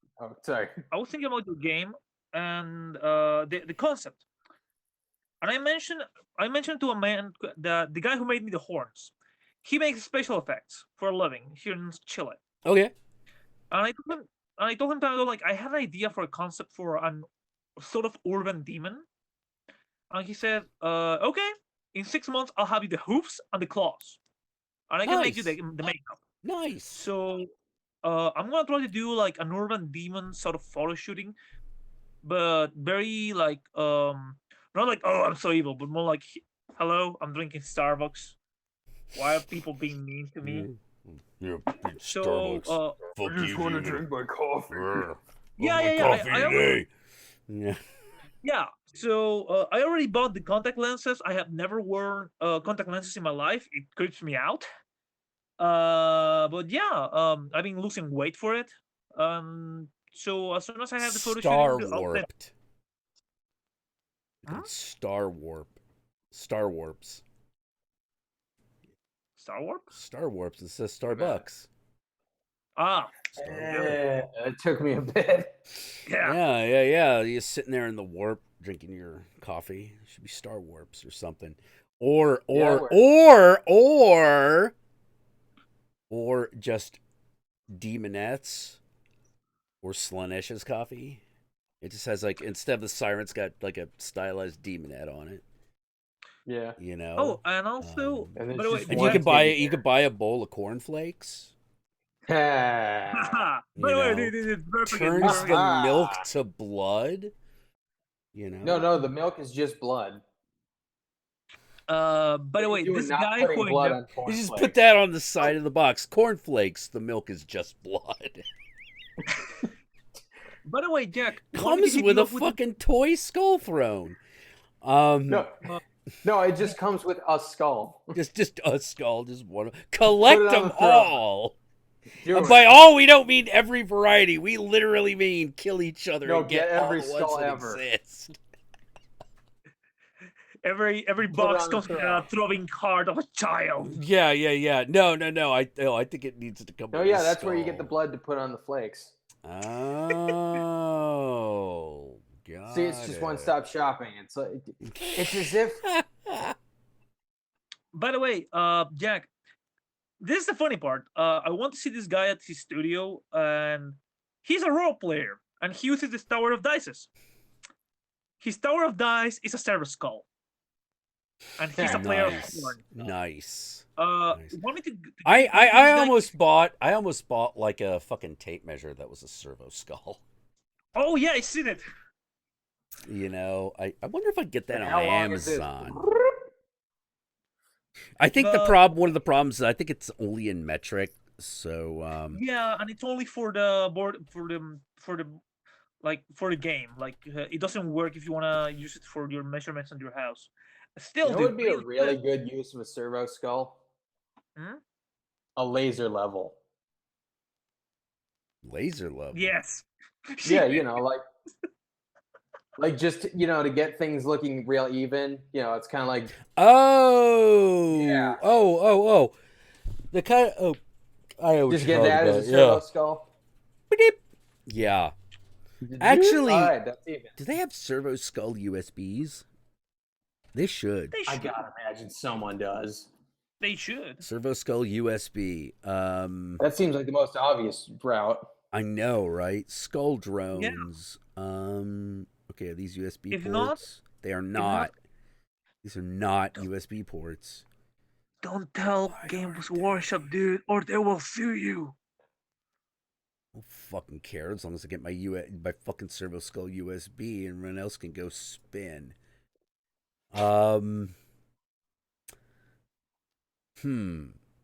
By the way, dude, what do you think about the Warhammer 40k kids novels? I'm not gonna read them. Did you want me One to of my go into friends- more detail?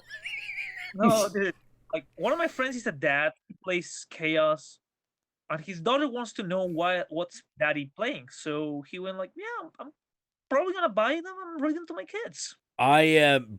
What, How do you Daddy, say what are you that playing? now? I'm playing a Chaos Space Marine. What's the point of that? To spread heresy and horror throughout all the universe in order to prove to Holy Terra what a horrific farce their god is.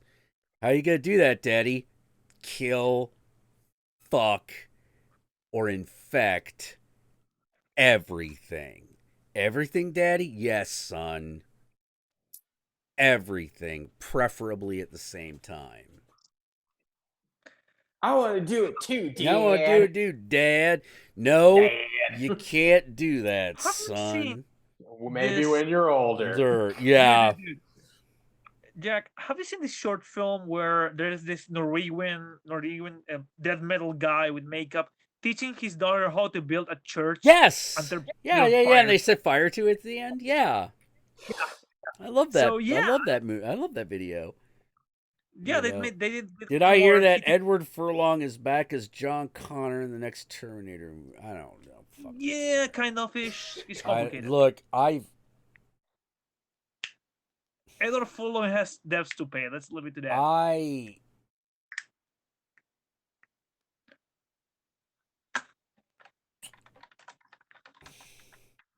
Also, I don't know what to something- say. It's a remember when Terminator was like the mark of quality? Those days are over. Well, yeah, because too many weird time travel plots that get real confusing. No, and it's not even sometimes- that. It's not even that. And just It's stupid. just whatever.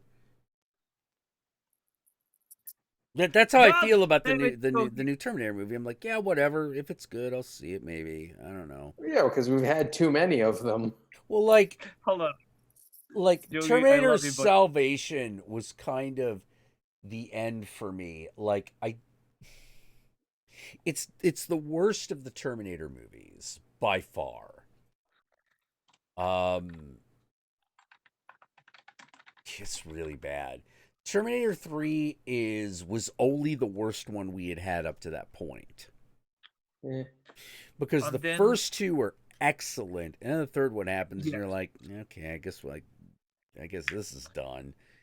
Yeah, because the first two were innovative. First one's just like, hey, what if we made a slasher movie, but the killer's just a robot from the future? Yeah, And we paid a yeah. lot, and we paid Holland Ellison a lot, so he has And a then the suit. second one, let's just make the most expensive movie to date. There's a lot going on there, but fun movies, they're really good. Yeah. Good, the Hold quality. on. And Salvation was, get on the fucking light, you fucking moron! Don't you get it? Don't you get it? Oh, it's fucking distracting. Now the funny thing is, That movie ruined his career. what? That movie was a car crash that almost ruined somebody's career. Yeah, that was funny. Yeah, it was the downfall of that lighting guy's career. Like I don't think he ever worked again. And you know what? Good. Oh. Good. Like, no. Like, here's what you got to understand. There's only one reason that a lighting guy is fucking with the lights in the middle of a take. And that is the cinematographer and the director are having a pissing contest. Mm-hmm. Oh, I'm going to fuck up the lights in this take so it'll force you to do it the way I want it. With the actor being caught in the middle. Because the actor's trying and trying and trying and trying. And then finally, motherfucker gonna snap. And he did. Of course, Christian Bale did snap. Because he's doing take after take after take after take after take. Because this guy can't stop futzing around with the lights. Because he's in a pissing contest with the director. Dude. Like, a lot of people got mad at Christian Bale, and I was like, no. It's the lighting guy he's yelling at. You need to be that guy deserves it. Because he is not supposed to be anywhere near. He's not supposed to be anywhere near that shit. You know, unless that is a scene where moving lights are a thing, at which point he better just be ready to move that shit. You need to be a professional. That's the thing. Yeah. Well, like, people get into pissing contests at work all the time. Dude. You know, like, you ever been in the office? We got like two guys, one wants something done, the other one doesn't. Yeah. Now, imagine that while you're trying to have like this big emotional moment because you're on camera and you're supposed to be the leader of you're not Christian Bale right now. You are John Connor. You're supposed to be the leader of the resistance. You're trying to impress upon these guys like blah blah blah blah blah blah blah blah blah. And out of the corner of your fucking eye, this guy can't stop screwing with the light. That eventually will drive you crazy. Did you knew? Speaking of Terminator and James Cameron, that Cameron had fights with the staff of Aliens because of tea.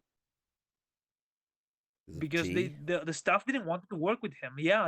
Who's they would tea? give them just like tea, like drinking tea. The staff, because they hated him. They hated Cameron? Yeah, in Aliens. Yeah. He's a known perfectionist and slave driver. Yeah, You know, if you're not willing to like go the extra mile for him every time, he has no use for you. Yeah. Honestly, as for Terminator, I always said Terminator, it doesn't need more movies. Yeah. But if they could do something like the Animatrix or Animatrix with the Terminator, that would be okay. It's like give it to a bunch of Japanese studios to make different short stories within the Terminator canon, and that's about it. Yeah. Okay. Yeah. Oh man. Because honestly, yeah, the Sarah Connor Chronicles was okay. I agree with Yogi. I'm like, look, can the Terminator movies just stop? Yeah, because we had like a bunch of them over the past few years. It's weird because like even though I'm not against this new Terminator movie in and of itself, I'm just sort of sick of Terminator movies. Oh yeah, because we've had like what in this past decade, like 3 of them. Yeah, 3 or 4 of them, and this will be like the 3rd or 4th one, and like this decade alone. I just Terminator 9, Arnold in a wheelchair. I'll be back as soon as I get my new gloves, which I can roll the wheelchair with. It's just Terminator 10 Terminator next. Oh, excuse me. Terminator next. No, that's the whole title. The Terminator next. Excuse me. The geriatricing. Terminator 5 assisted living. You know. No, we already have Terminator 5. Yeah, it'll just be like, oh, that's right. Terminator 10 assisted Terminator living. 55. Like, I think what we need is that it just needs to be Arnold in a fucking like medical bed, like, and then we'll just call it Ryogen Z, and I'll do the Ryogen Z movie. Oh, we're just gonna do Ryogen Z. Speaking of, hold on, I need to show you something more. In the last issue of the League, he made a crossover in one panel. With Terminator and the Planet of the Apes. Whoa. Hold on, I need to show you this thing. Is it Lincoln, or is it Lincoln Planet of the Apes or Statue of Liberty Planet of the Apes? The original one, obviously. Good, because like there you go. Monkey Abraham Lincoln was kind of more than I could handle. Terminator 12, so very tired. Yeah. I just want Captain, to die. there are Klingons off the starboard bow. Again, with the Klingons. Okay. All right. Again. What's going on? With the Klingons. I'm so tired about them. Why? Would they come every Terminator time puppy. Like, Terminator puppy. Terminator. Dude, Wait for me, I got some little baby legs. Wait, I got. Okay. That's for chicken. Let me. Yep. All right, let me pitch this idea to you. Here's a Terminator movie I'd watch. All right. It's about a lone cyborg unit, played by Arnold Schwarzenegger, who gets trapped in an airport. So he has to live in the airport. So basically what I'm saying is that what we should do with the Terminator is it should be like the movie Terminal, and it should star Tom Hanks. Dude, Terminator, no. Terminator, What we no, need- no. Dude, what we need is somebody to be high enough to say to do this. Dude, do you remember that Math TV sketch? We need to do it a movie. The Passion of the Terminator. Terminator with meet Jesus. Oh. What'd you think about that Christ Who's that movie? do that? Well, oh dear. You know what? Fuck it. Just do it. Just do a big budget remake of Robo Vampire. See, now that's Just an idea. get the fucking hopping vampires in there and just have a robot shooting at them. You know what? You know what we should do? Get high. Release a whole fucking DVD collection of the RoboGeisha guys movies. Oh, just all that, like Tokyo Gore Police, all that Yeah, shit. Tokyo Gore Police, Pussy Soup, which is about a little puppet cat learns to make ramen, and now he must spread the glorious flavor of ramen far and wide across the land. Wait, was Oh. Zombie Ass Toilet? Was that? Yeah, Zombie Ass Toilet of the Dead. That's another one. His. Okay, yeah. that was them. Okay, Mhm. all right. I thought so. I wasn't It's about 100% a girl who sure. farts out her internal organs, including her lungs, which then flap around and allow her to take flight.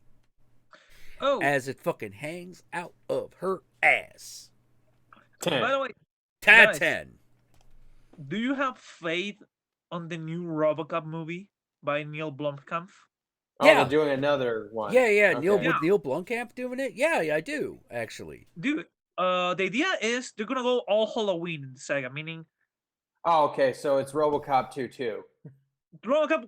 This is a direct sequel to the first one. So technology. okay. So it's RoboCop Okay. 2. Yeah. Kind of like how the last Halloween one was Halloween 2, 3. Yeah. Let's be honest, titling new movies nowadays is No, yeah, it's tricky. yeah. Just look at the Rambo series. Rambo 1. You got First Blood, Rambo First Blood Part 2, Rambo 3, John Rambo, Rambo Last Blood. What? Wait, Rambo Last Blood. That's the new one that's coming out. Dude. Yeah, that's the new one that's coming out. Yeah, I know, dude.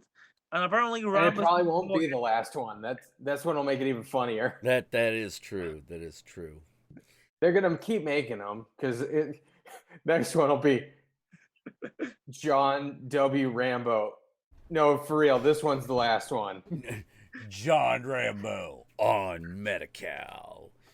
You know, Rambo, run. on Sir, you're not registered. Here. Rambo, Rambo, 7, are it you on wasn't my Medicare? Oh no, Oh, you got the speech impediment. My leg leg's going. Okay. Listen up. What my war?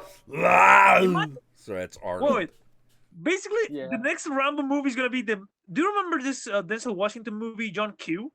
Yes. Okay, imagine John Q, but instead of having a child, is Rambo going for his meds. Yeah. Oh, dude. Oh man. Oh shit. I think I'm gonna have to like.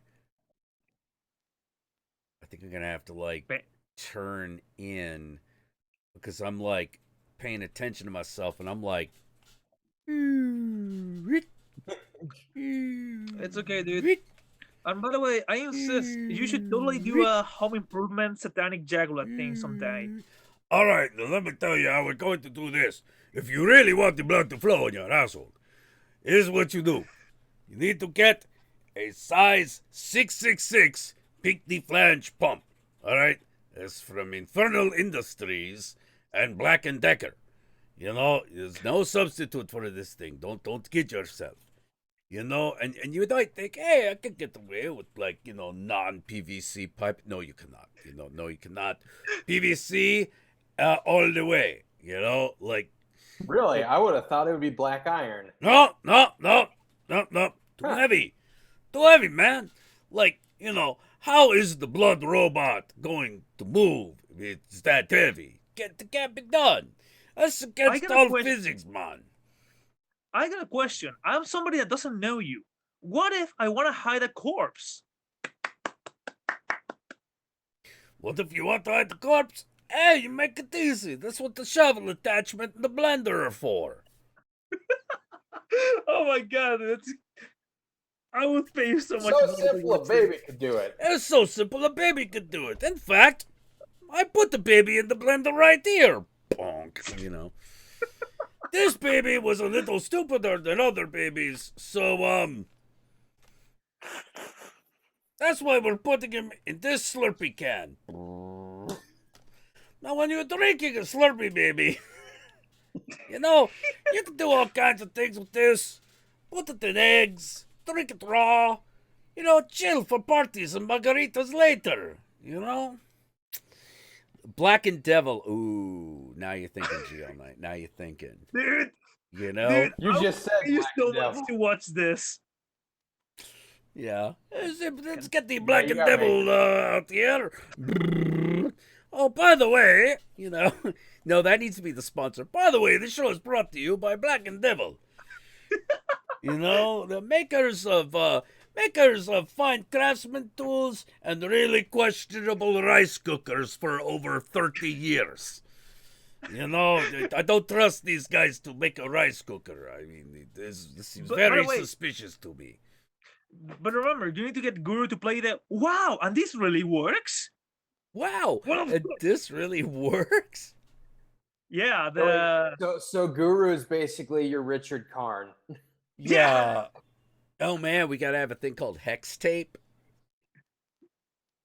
Here we got it here, hex tape. Are you tired of having to put on sigils on the ground for your ritual purposes all the time?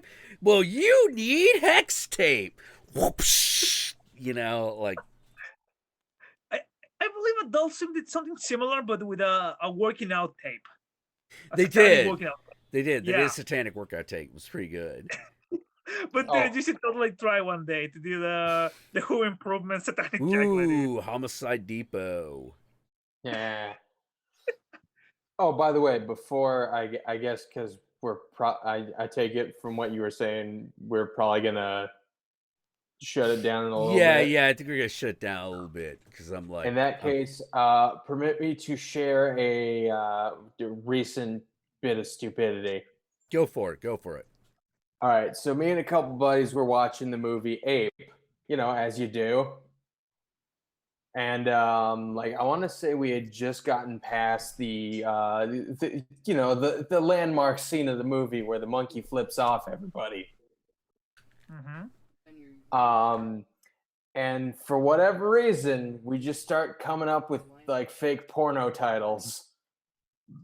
Included song parodies as well.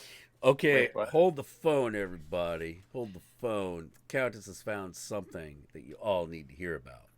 Which is you need to look, after we're done here, which will be momentarily, y'all need to look up The Loin King, which is the porn parody of the live-action Lion King movie. What? Okay, they're in. Okay, hold on. I can't put it on the stream, but I feel like I have to see this. I haven't seen anything illegal. Just put the link in Twitter. But for example, all right, there's the Lion King. There's the cats. You want to look up YouTube porn parody or like a Lion King porn parody. Okay, porn parody. Lion King, the Loin King trailer. Okay. Yeah. All right. Wood Rocket. Is this? Let me see if this is Powered by Pornhub. Oh boy. I can see they're horny. Yeah, I don't even know if there's any nudity in this, but I'm a little afraid. No, there's no need in the YouTube Not in trailer. the trailer. No, you gotta save that for the actual movie. You can't just put out a sizzle reel, then no one's gonna watch the actual thing. What kind of... You just How described. come your on my first tatas? Genius. Genius. I have a response. 10 out to of all 10. I can see I got a response. You know what? You know what it is? Hang on. shipped. It's going Damn it, I in can't your afford it. vagina. That package is my Fuck. dick. I ruined it. All right, never mind. And it just has it just has a guy pretending to be Elton John in it. Elton John, what the f- It's got a guy pretending to be Elton John in this movie. Just so you can get the Yeah. Yeah. Just there.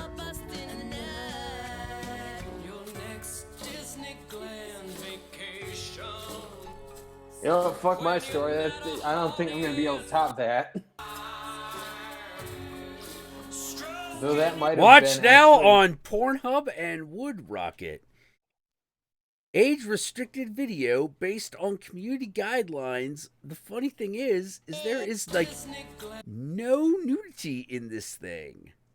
No, not in the trailer. Yeah. No. Disneyland. Oh, I see what they did there. Get Wood Rocket gear, Wood Rocket Instagram. You gotta actually go into Pornhub if you want to see the titties. Yeah. If you want to see the whole thing, you got Pornhub that shit. The Loin King. Ask for it by name. Because you know you need this in your life. Is this real life? It's or is real this life. Oh, this fantasy? is real life, baby. Caught in the landslide. No, This is real reality. life, baby. I gotta call up Dick Bush like today and be like, yo, dude, this exists. How do you feel about your choices in life? And have him go like, they didn't give me that project. I'm less of a porn director for not having made this movie, and I'll be like, that's right. Feel inadequate. Then you go, and then you go. You know what else? What? God damn it! I can't fart. Oh, I was gonna try and rip ass. No. Like my old thing is I'm gonna be like, you didn't make the Loin King, and he's like, yeah, but I'm working on the James Bond porn parody series. Aren't they great? And I'm like, no, ain't the Loin King. I know what you do with your life. You know, you made a mistake Jack, in your career. question: can they count as heroes? Only if she's listening on the stream. Okay. Maybe you can make up for it by making the humpback of Notre Dame. Tell the Countess her knowledge. Ooh! So he's got like dildos on his back, or he got like dicks on his back. Yes. Oh man! I like where your head's at. Man. No, you got no. This is synergy. This is synergy, man. I'm totally getting the vibe. The humpback of Notre Dame. Okay. All right. This is what we were doing yesterday, by the way. This Yeah. is what Humpback of Notre Dame. All right. So this is the big question. This is the big question. I'm thinking that this needs to be a pansexual porn parody. Oh yeah. You know, also, bisexual at the very least. No, yeah, everyone's got to be fucking everybody. Yeah. Oh yeah. Fucking Quasimodo's got to be. He's got to go both ways on this because the humpback. He's got to like. Okay, so here's the question. Does he still have the dick between his legs? So does he have like extra dicks? Yeah. He's got extra dicks. Okay. He's got at least 2 down in the middle, and then he's got the back where it's just basically like it's like a Spinosaurus. Where he's just got Okay. All right. All right, but here's the question: does he got length, or is it all girth? Because He's got to have land. Okay, Yeah. you think he's got to have It's more length. majestic Okay. that way. The humpback at Notre Dame. I smell a wood. I know, man. All right, so Yogi, what do you think? Do you think the humpback should he have a long cock or a fat cock? Like, and by fat I mean like, like a soup can. Question: do the gargoyles also will be fucking in the movie or not? Jay Tilton is now my hero because he said the Loin King is just a ripoff of Bimba the White Hymen.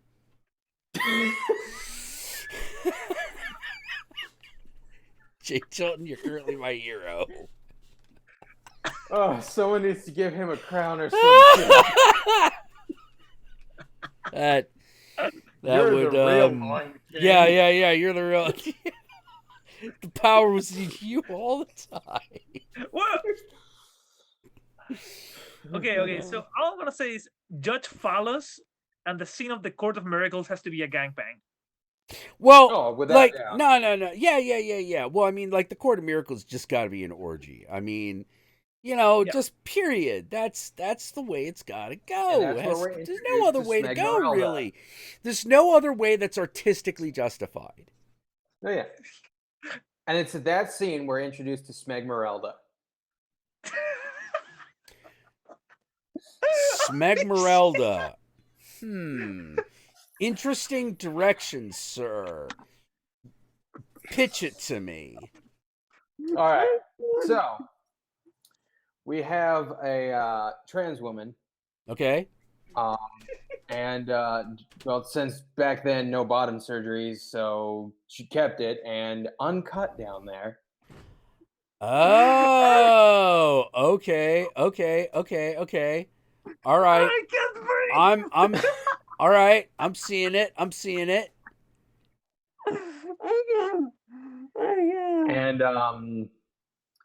so at one okay. point we have- GL.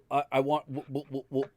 I don't think that should be our go-to. I don't think Esmer should be our go-to. But if we can't do Esmer Smegma, then that's a good Smegmerelda. We want to keep Esmer in our back pocket, so to speak. In case that falls through. Because there might not be, because there is a possibility that transsexual Esmeralda will not give us the market penetration that we're looking for. So always good to have a backup plan, so to speak. So in the scene of Hellfire, does that mean that Judge Phallus fucked Esmeralda in front of a bunch of voyeur jerking off What was that? figures? Lesmeralda. Oh, well, she gonna be. Oh, wait, is this humpback female? Are we through the looking glass now? Have we truly hit upon the real terror? We're through the looking ass. Okay. Judge Chode. Oh. Yeah. Yeah. Hold on. Odds or evens? Odds? Yeah, let's make it a female. Make it a female. Okay. Quasi Muncher. No, I still feel like Quasi Muncher. Ooh. Cleto Muncher? Hold on. All right. Right. Because there's it's called Quasimodo Cleitomodo. and the Hunchback. Cleitomodo. Cleitomodo? Yeah. What about Squattymodo? Squattymodo. Ooh.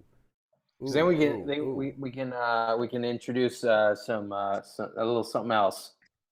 Yeah. Well, see, I like the idea of a little backdoor. I like the idea. I like the sound of Lesmeralda, but like, so we could just be good. Like, well, I feel like if we call it Lesmeralda, then we might be flying a little too close to the sun with dildos on the hump. Like, would that still work, or would they have to now be strap-ons? Like, these are logistical problems. Now, strap-ons would be easier to do, have the effects and craft services make, but it'd certainly be the cheaper way. But is it really artistically justified? Do they have to be flesh? These are important questions. We need answers. Guys, what's the name of the gargoyles? Oh, what were their original names? I can't honestly remember. don't know. We have a big, beautiful man. We have a MILF, and the other one who was more eloquent, so more properly speak.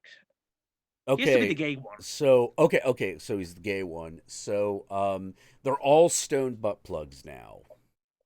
Yeah. There you go. But the one oh is no, a no, no, no, big, no! They're all stone dildos except one of them's a butt plug.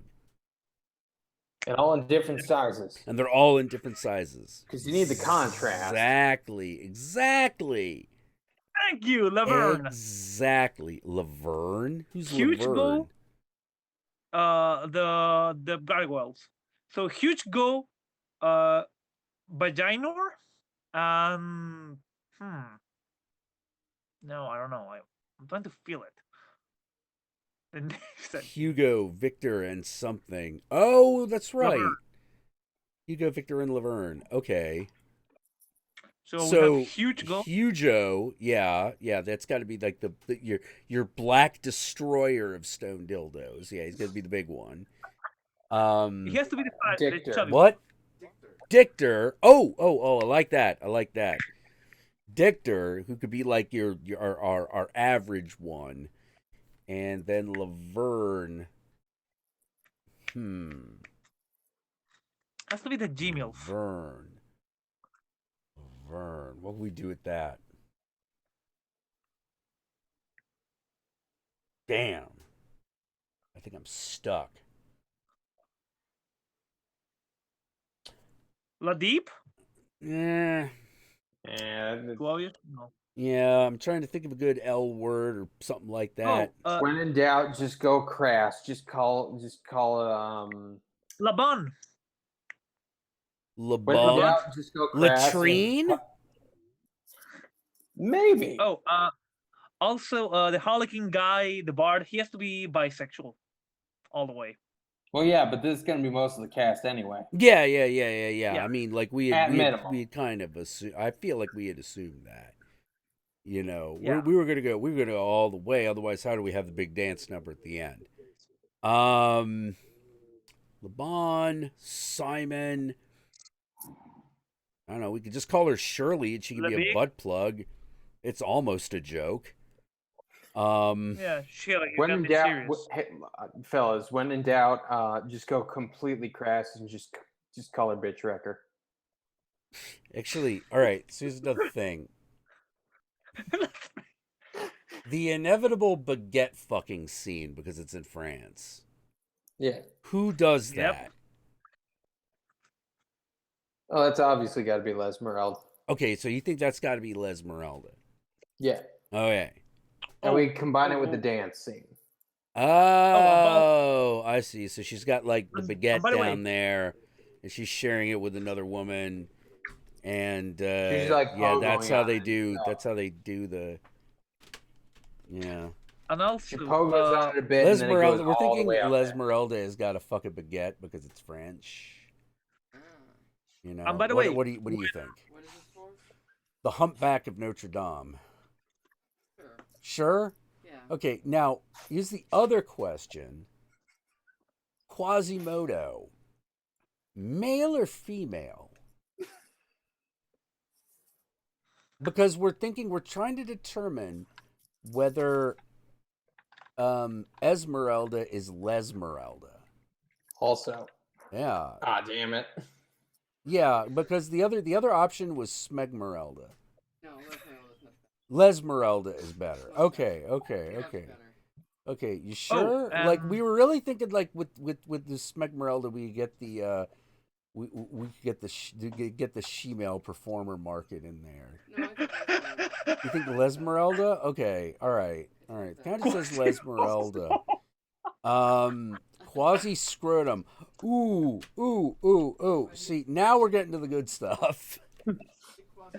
So wait, if his name's Quasi, does that shit. mean like what? Shit. No. Stop drilling. We struck oil. Quasimodo is transsexual. So his hunchback has got both penises and a vag. This is it. This is starting to sound a little Cronenberg-esque. This is where we're going, people. This is the new. Look, Jack. Look. Here's the great thing about a transsexual audience, which is they buy porn for two. Now, I think you're going to nicer, babe. However, Morgan had the best. I'm proud of all of us for this bit.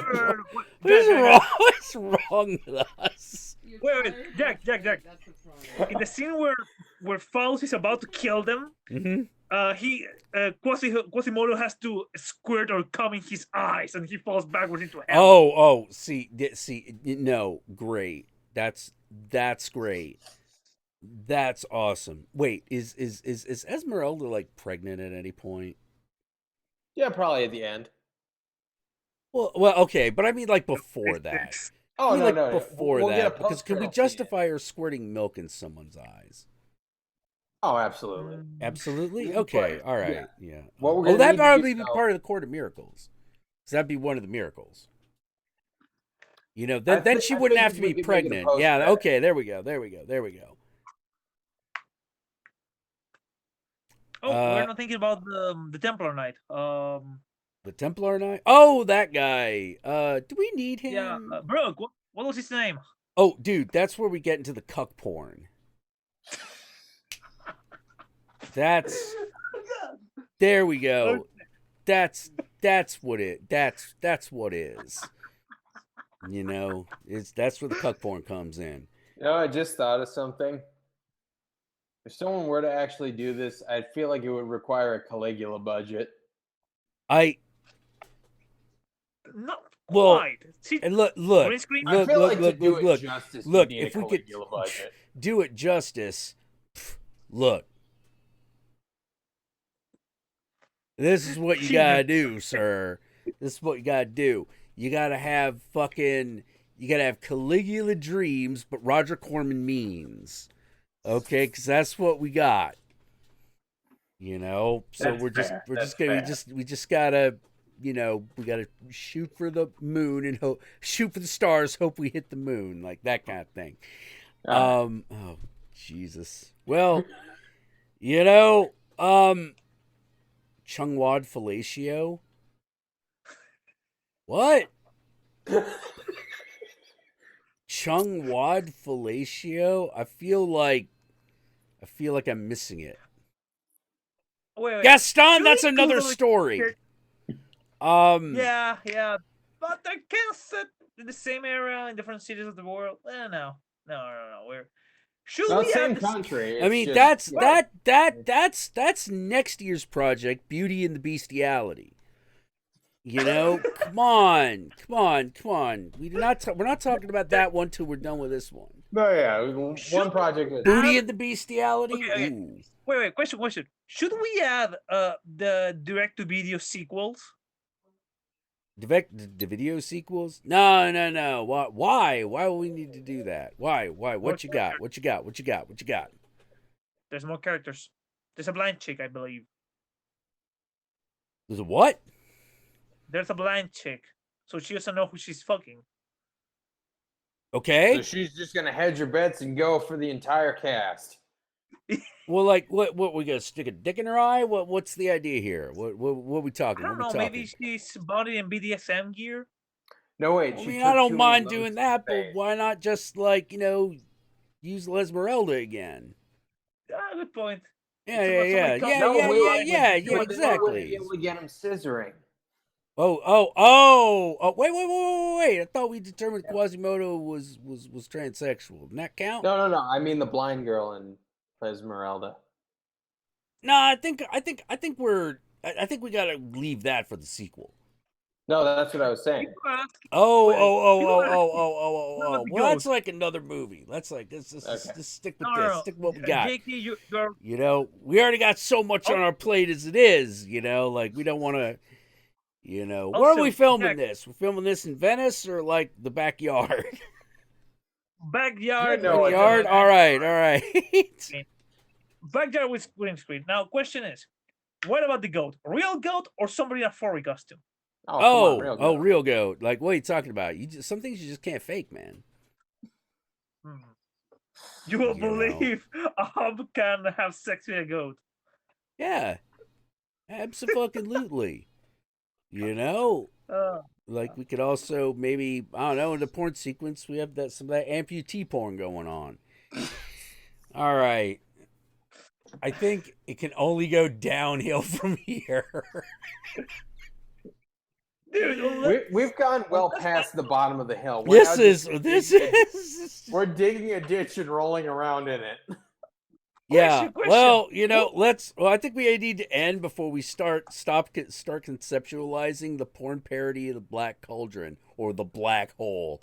That's not going to end up somewhere good. That last one, you don't even need to change a word. I know. It's right there. It writes itself. It writes it fucking self. Heaven and hell are in somebody's ass. You know? Anyway,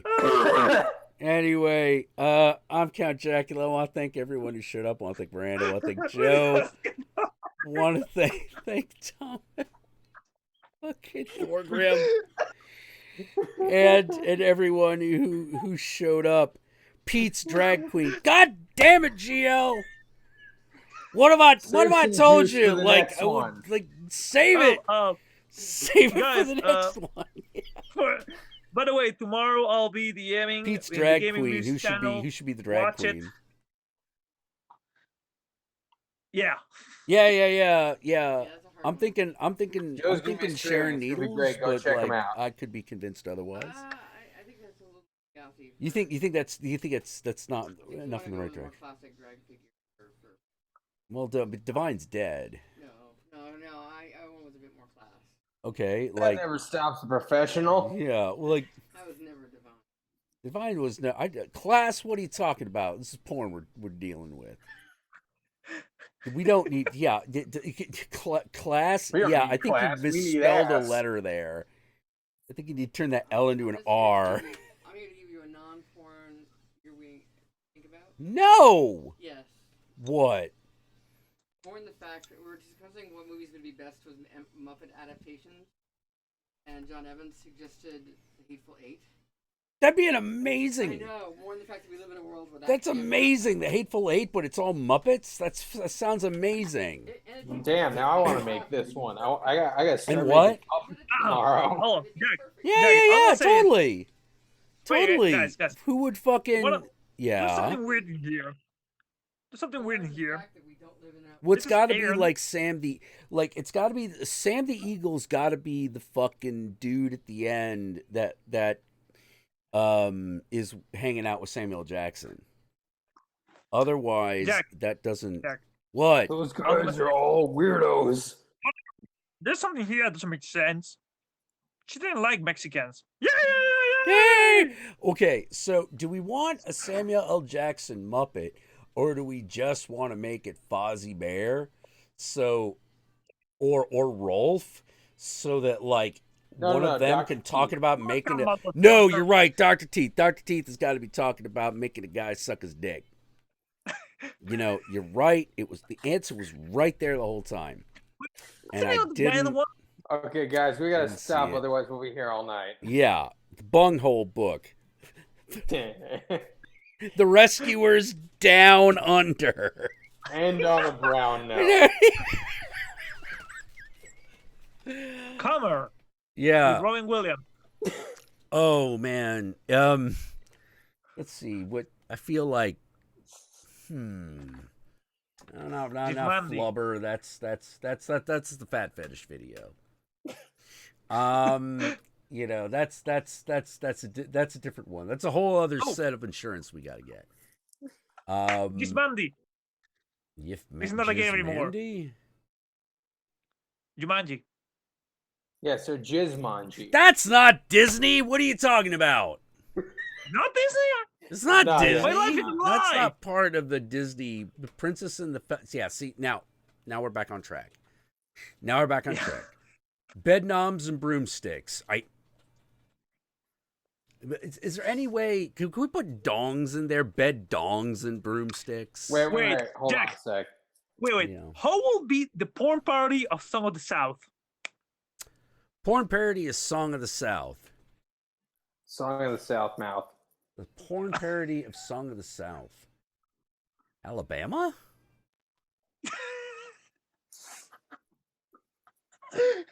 And on that note, good night, everybody. Good night, everybody. Satanas, Disco Inferno, and keep coming up with fucked up movies. The Little Spermaid. Ooh. Look, you need to be writing these down. Can't possibly develop all these porn scripts in a single afternoon. It's going to take at least a week to write all these. Good night. Good night, everybody.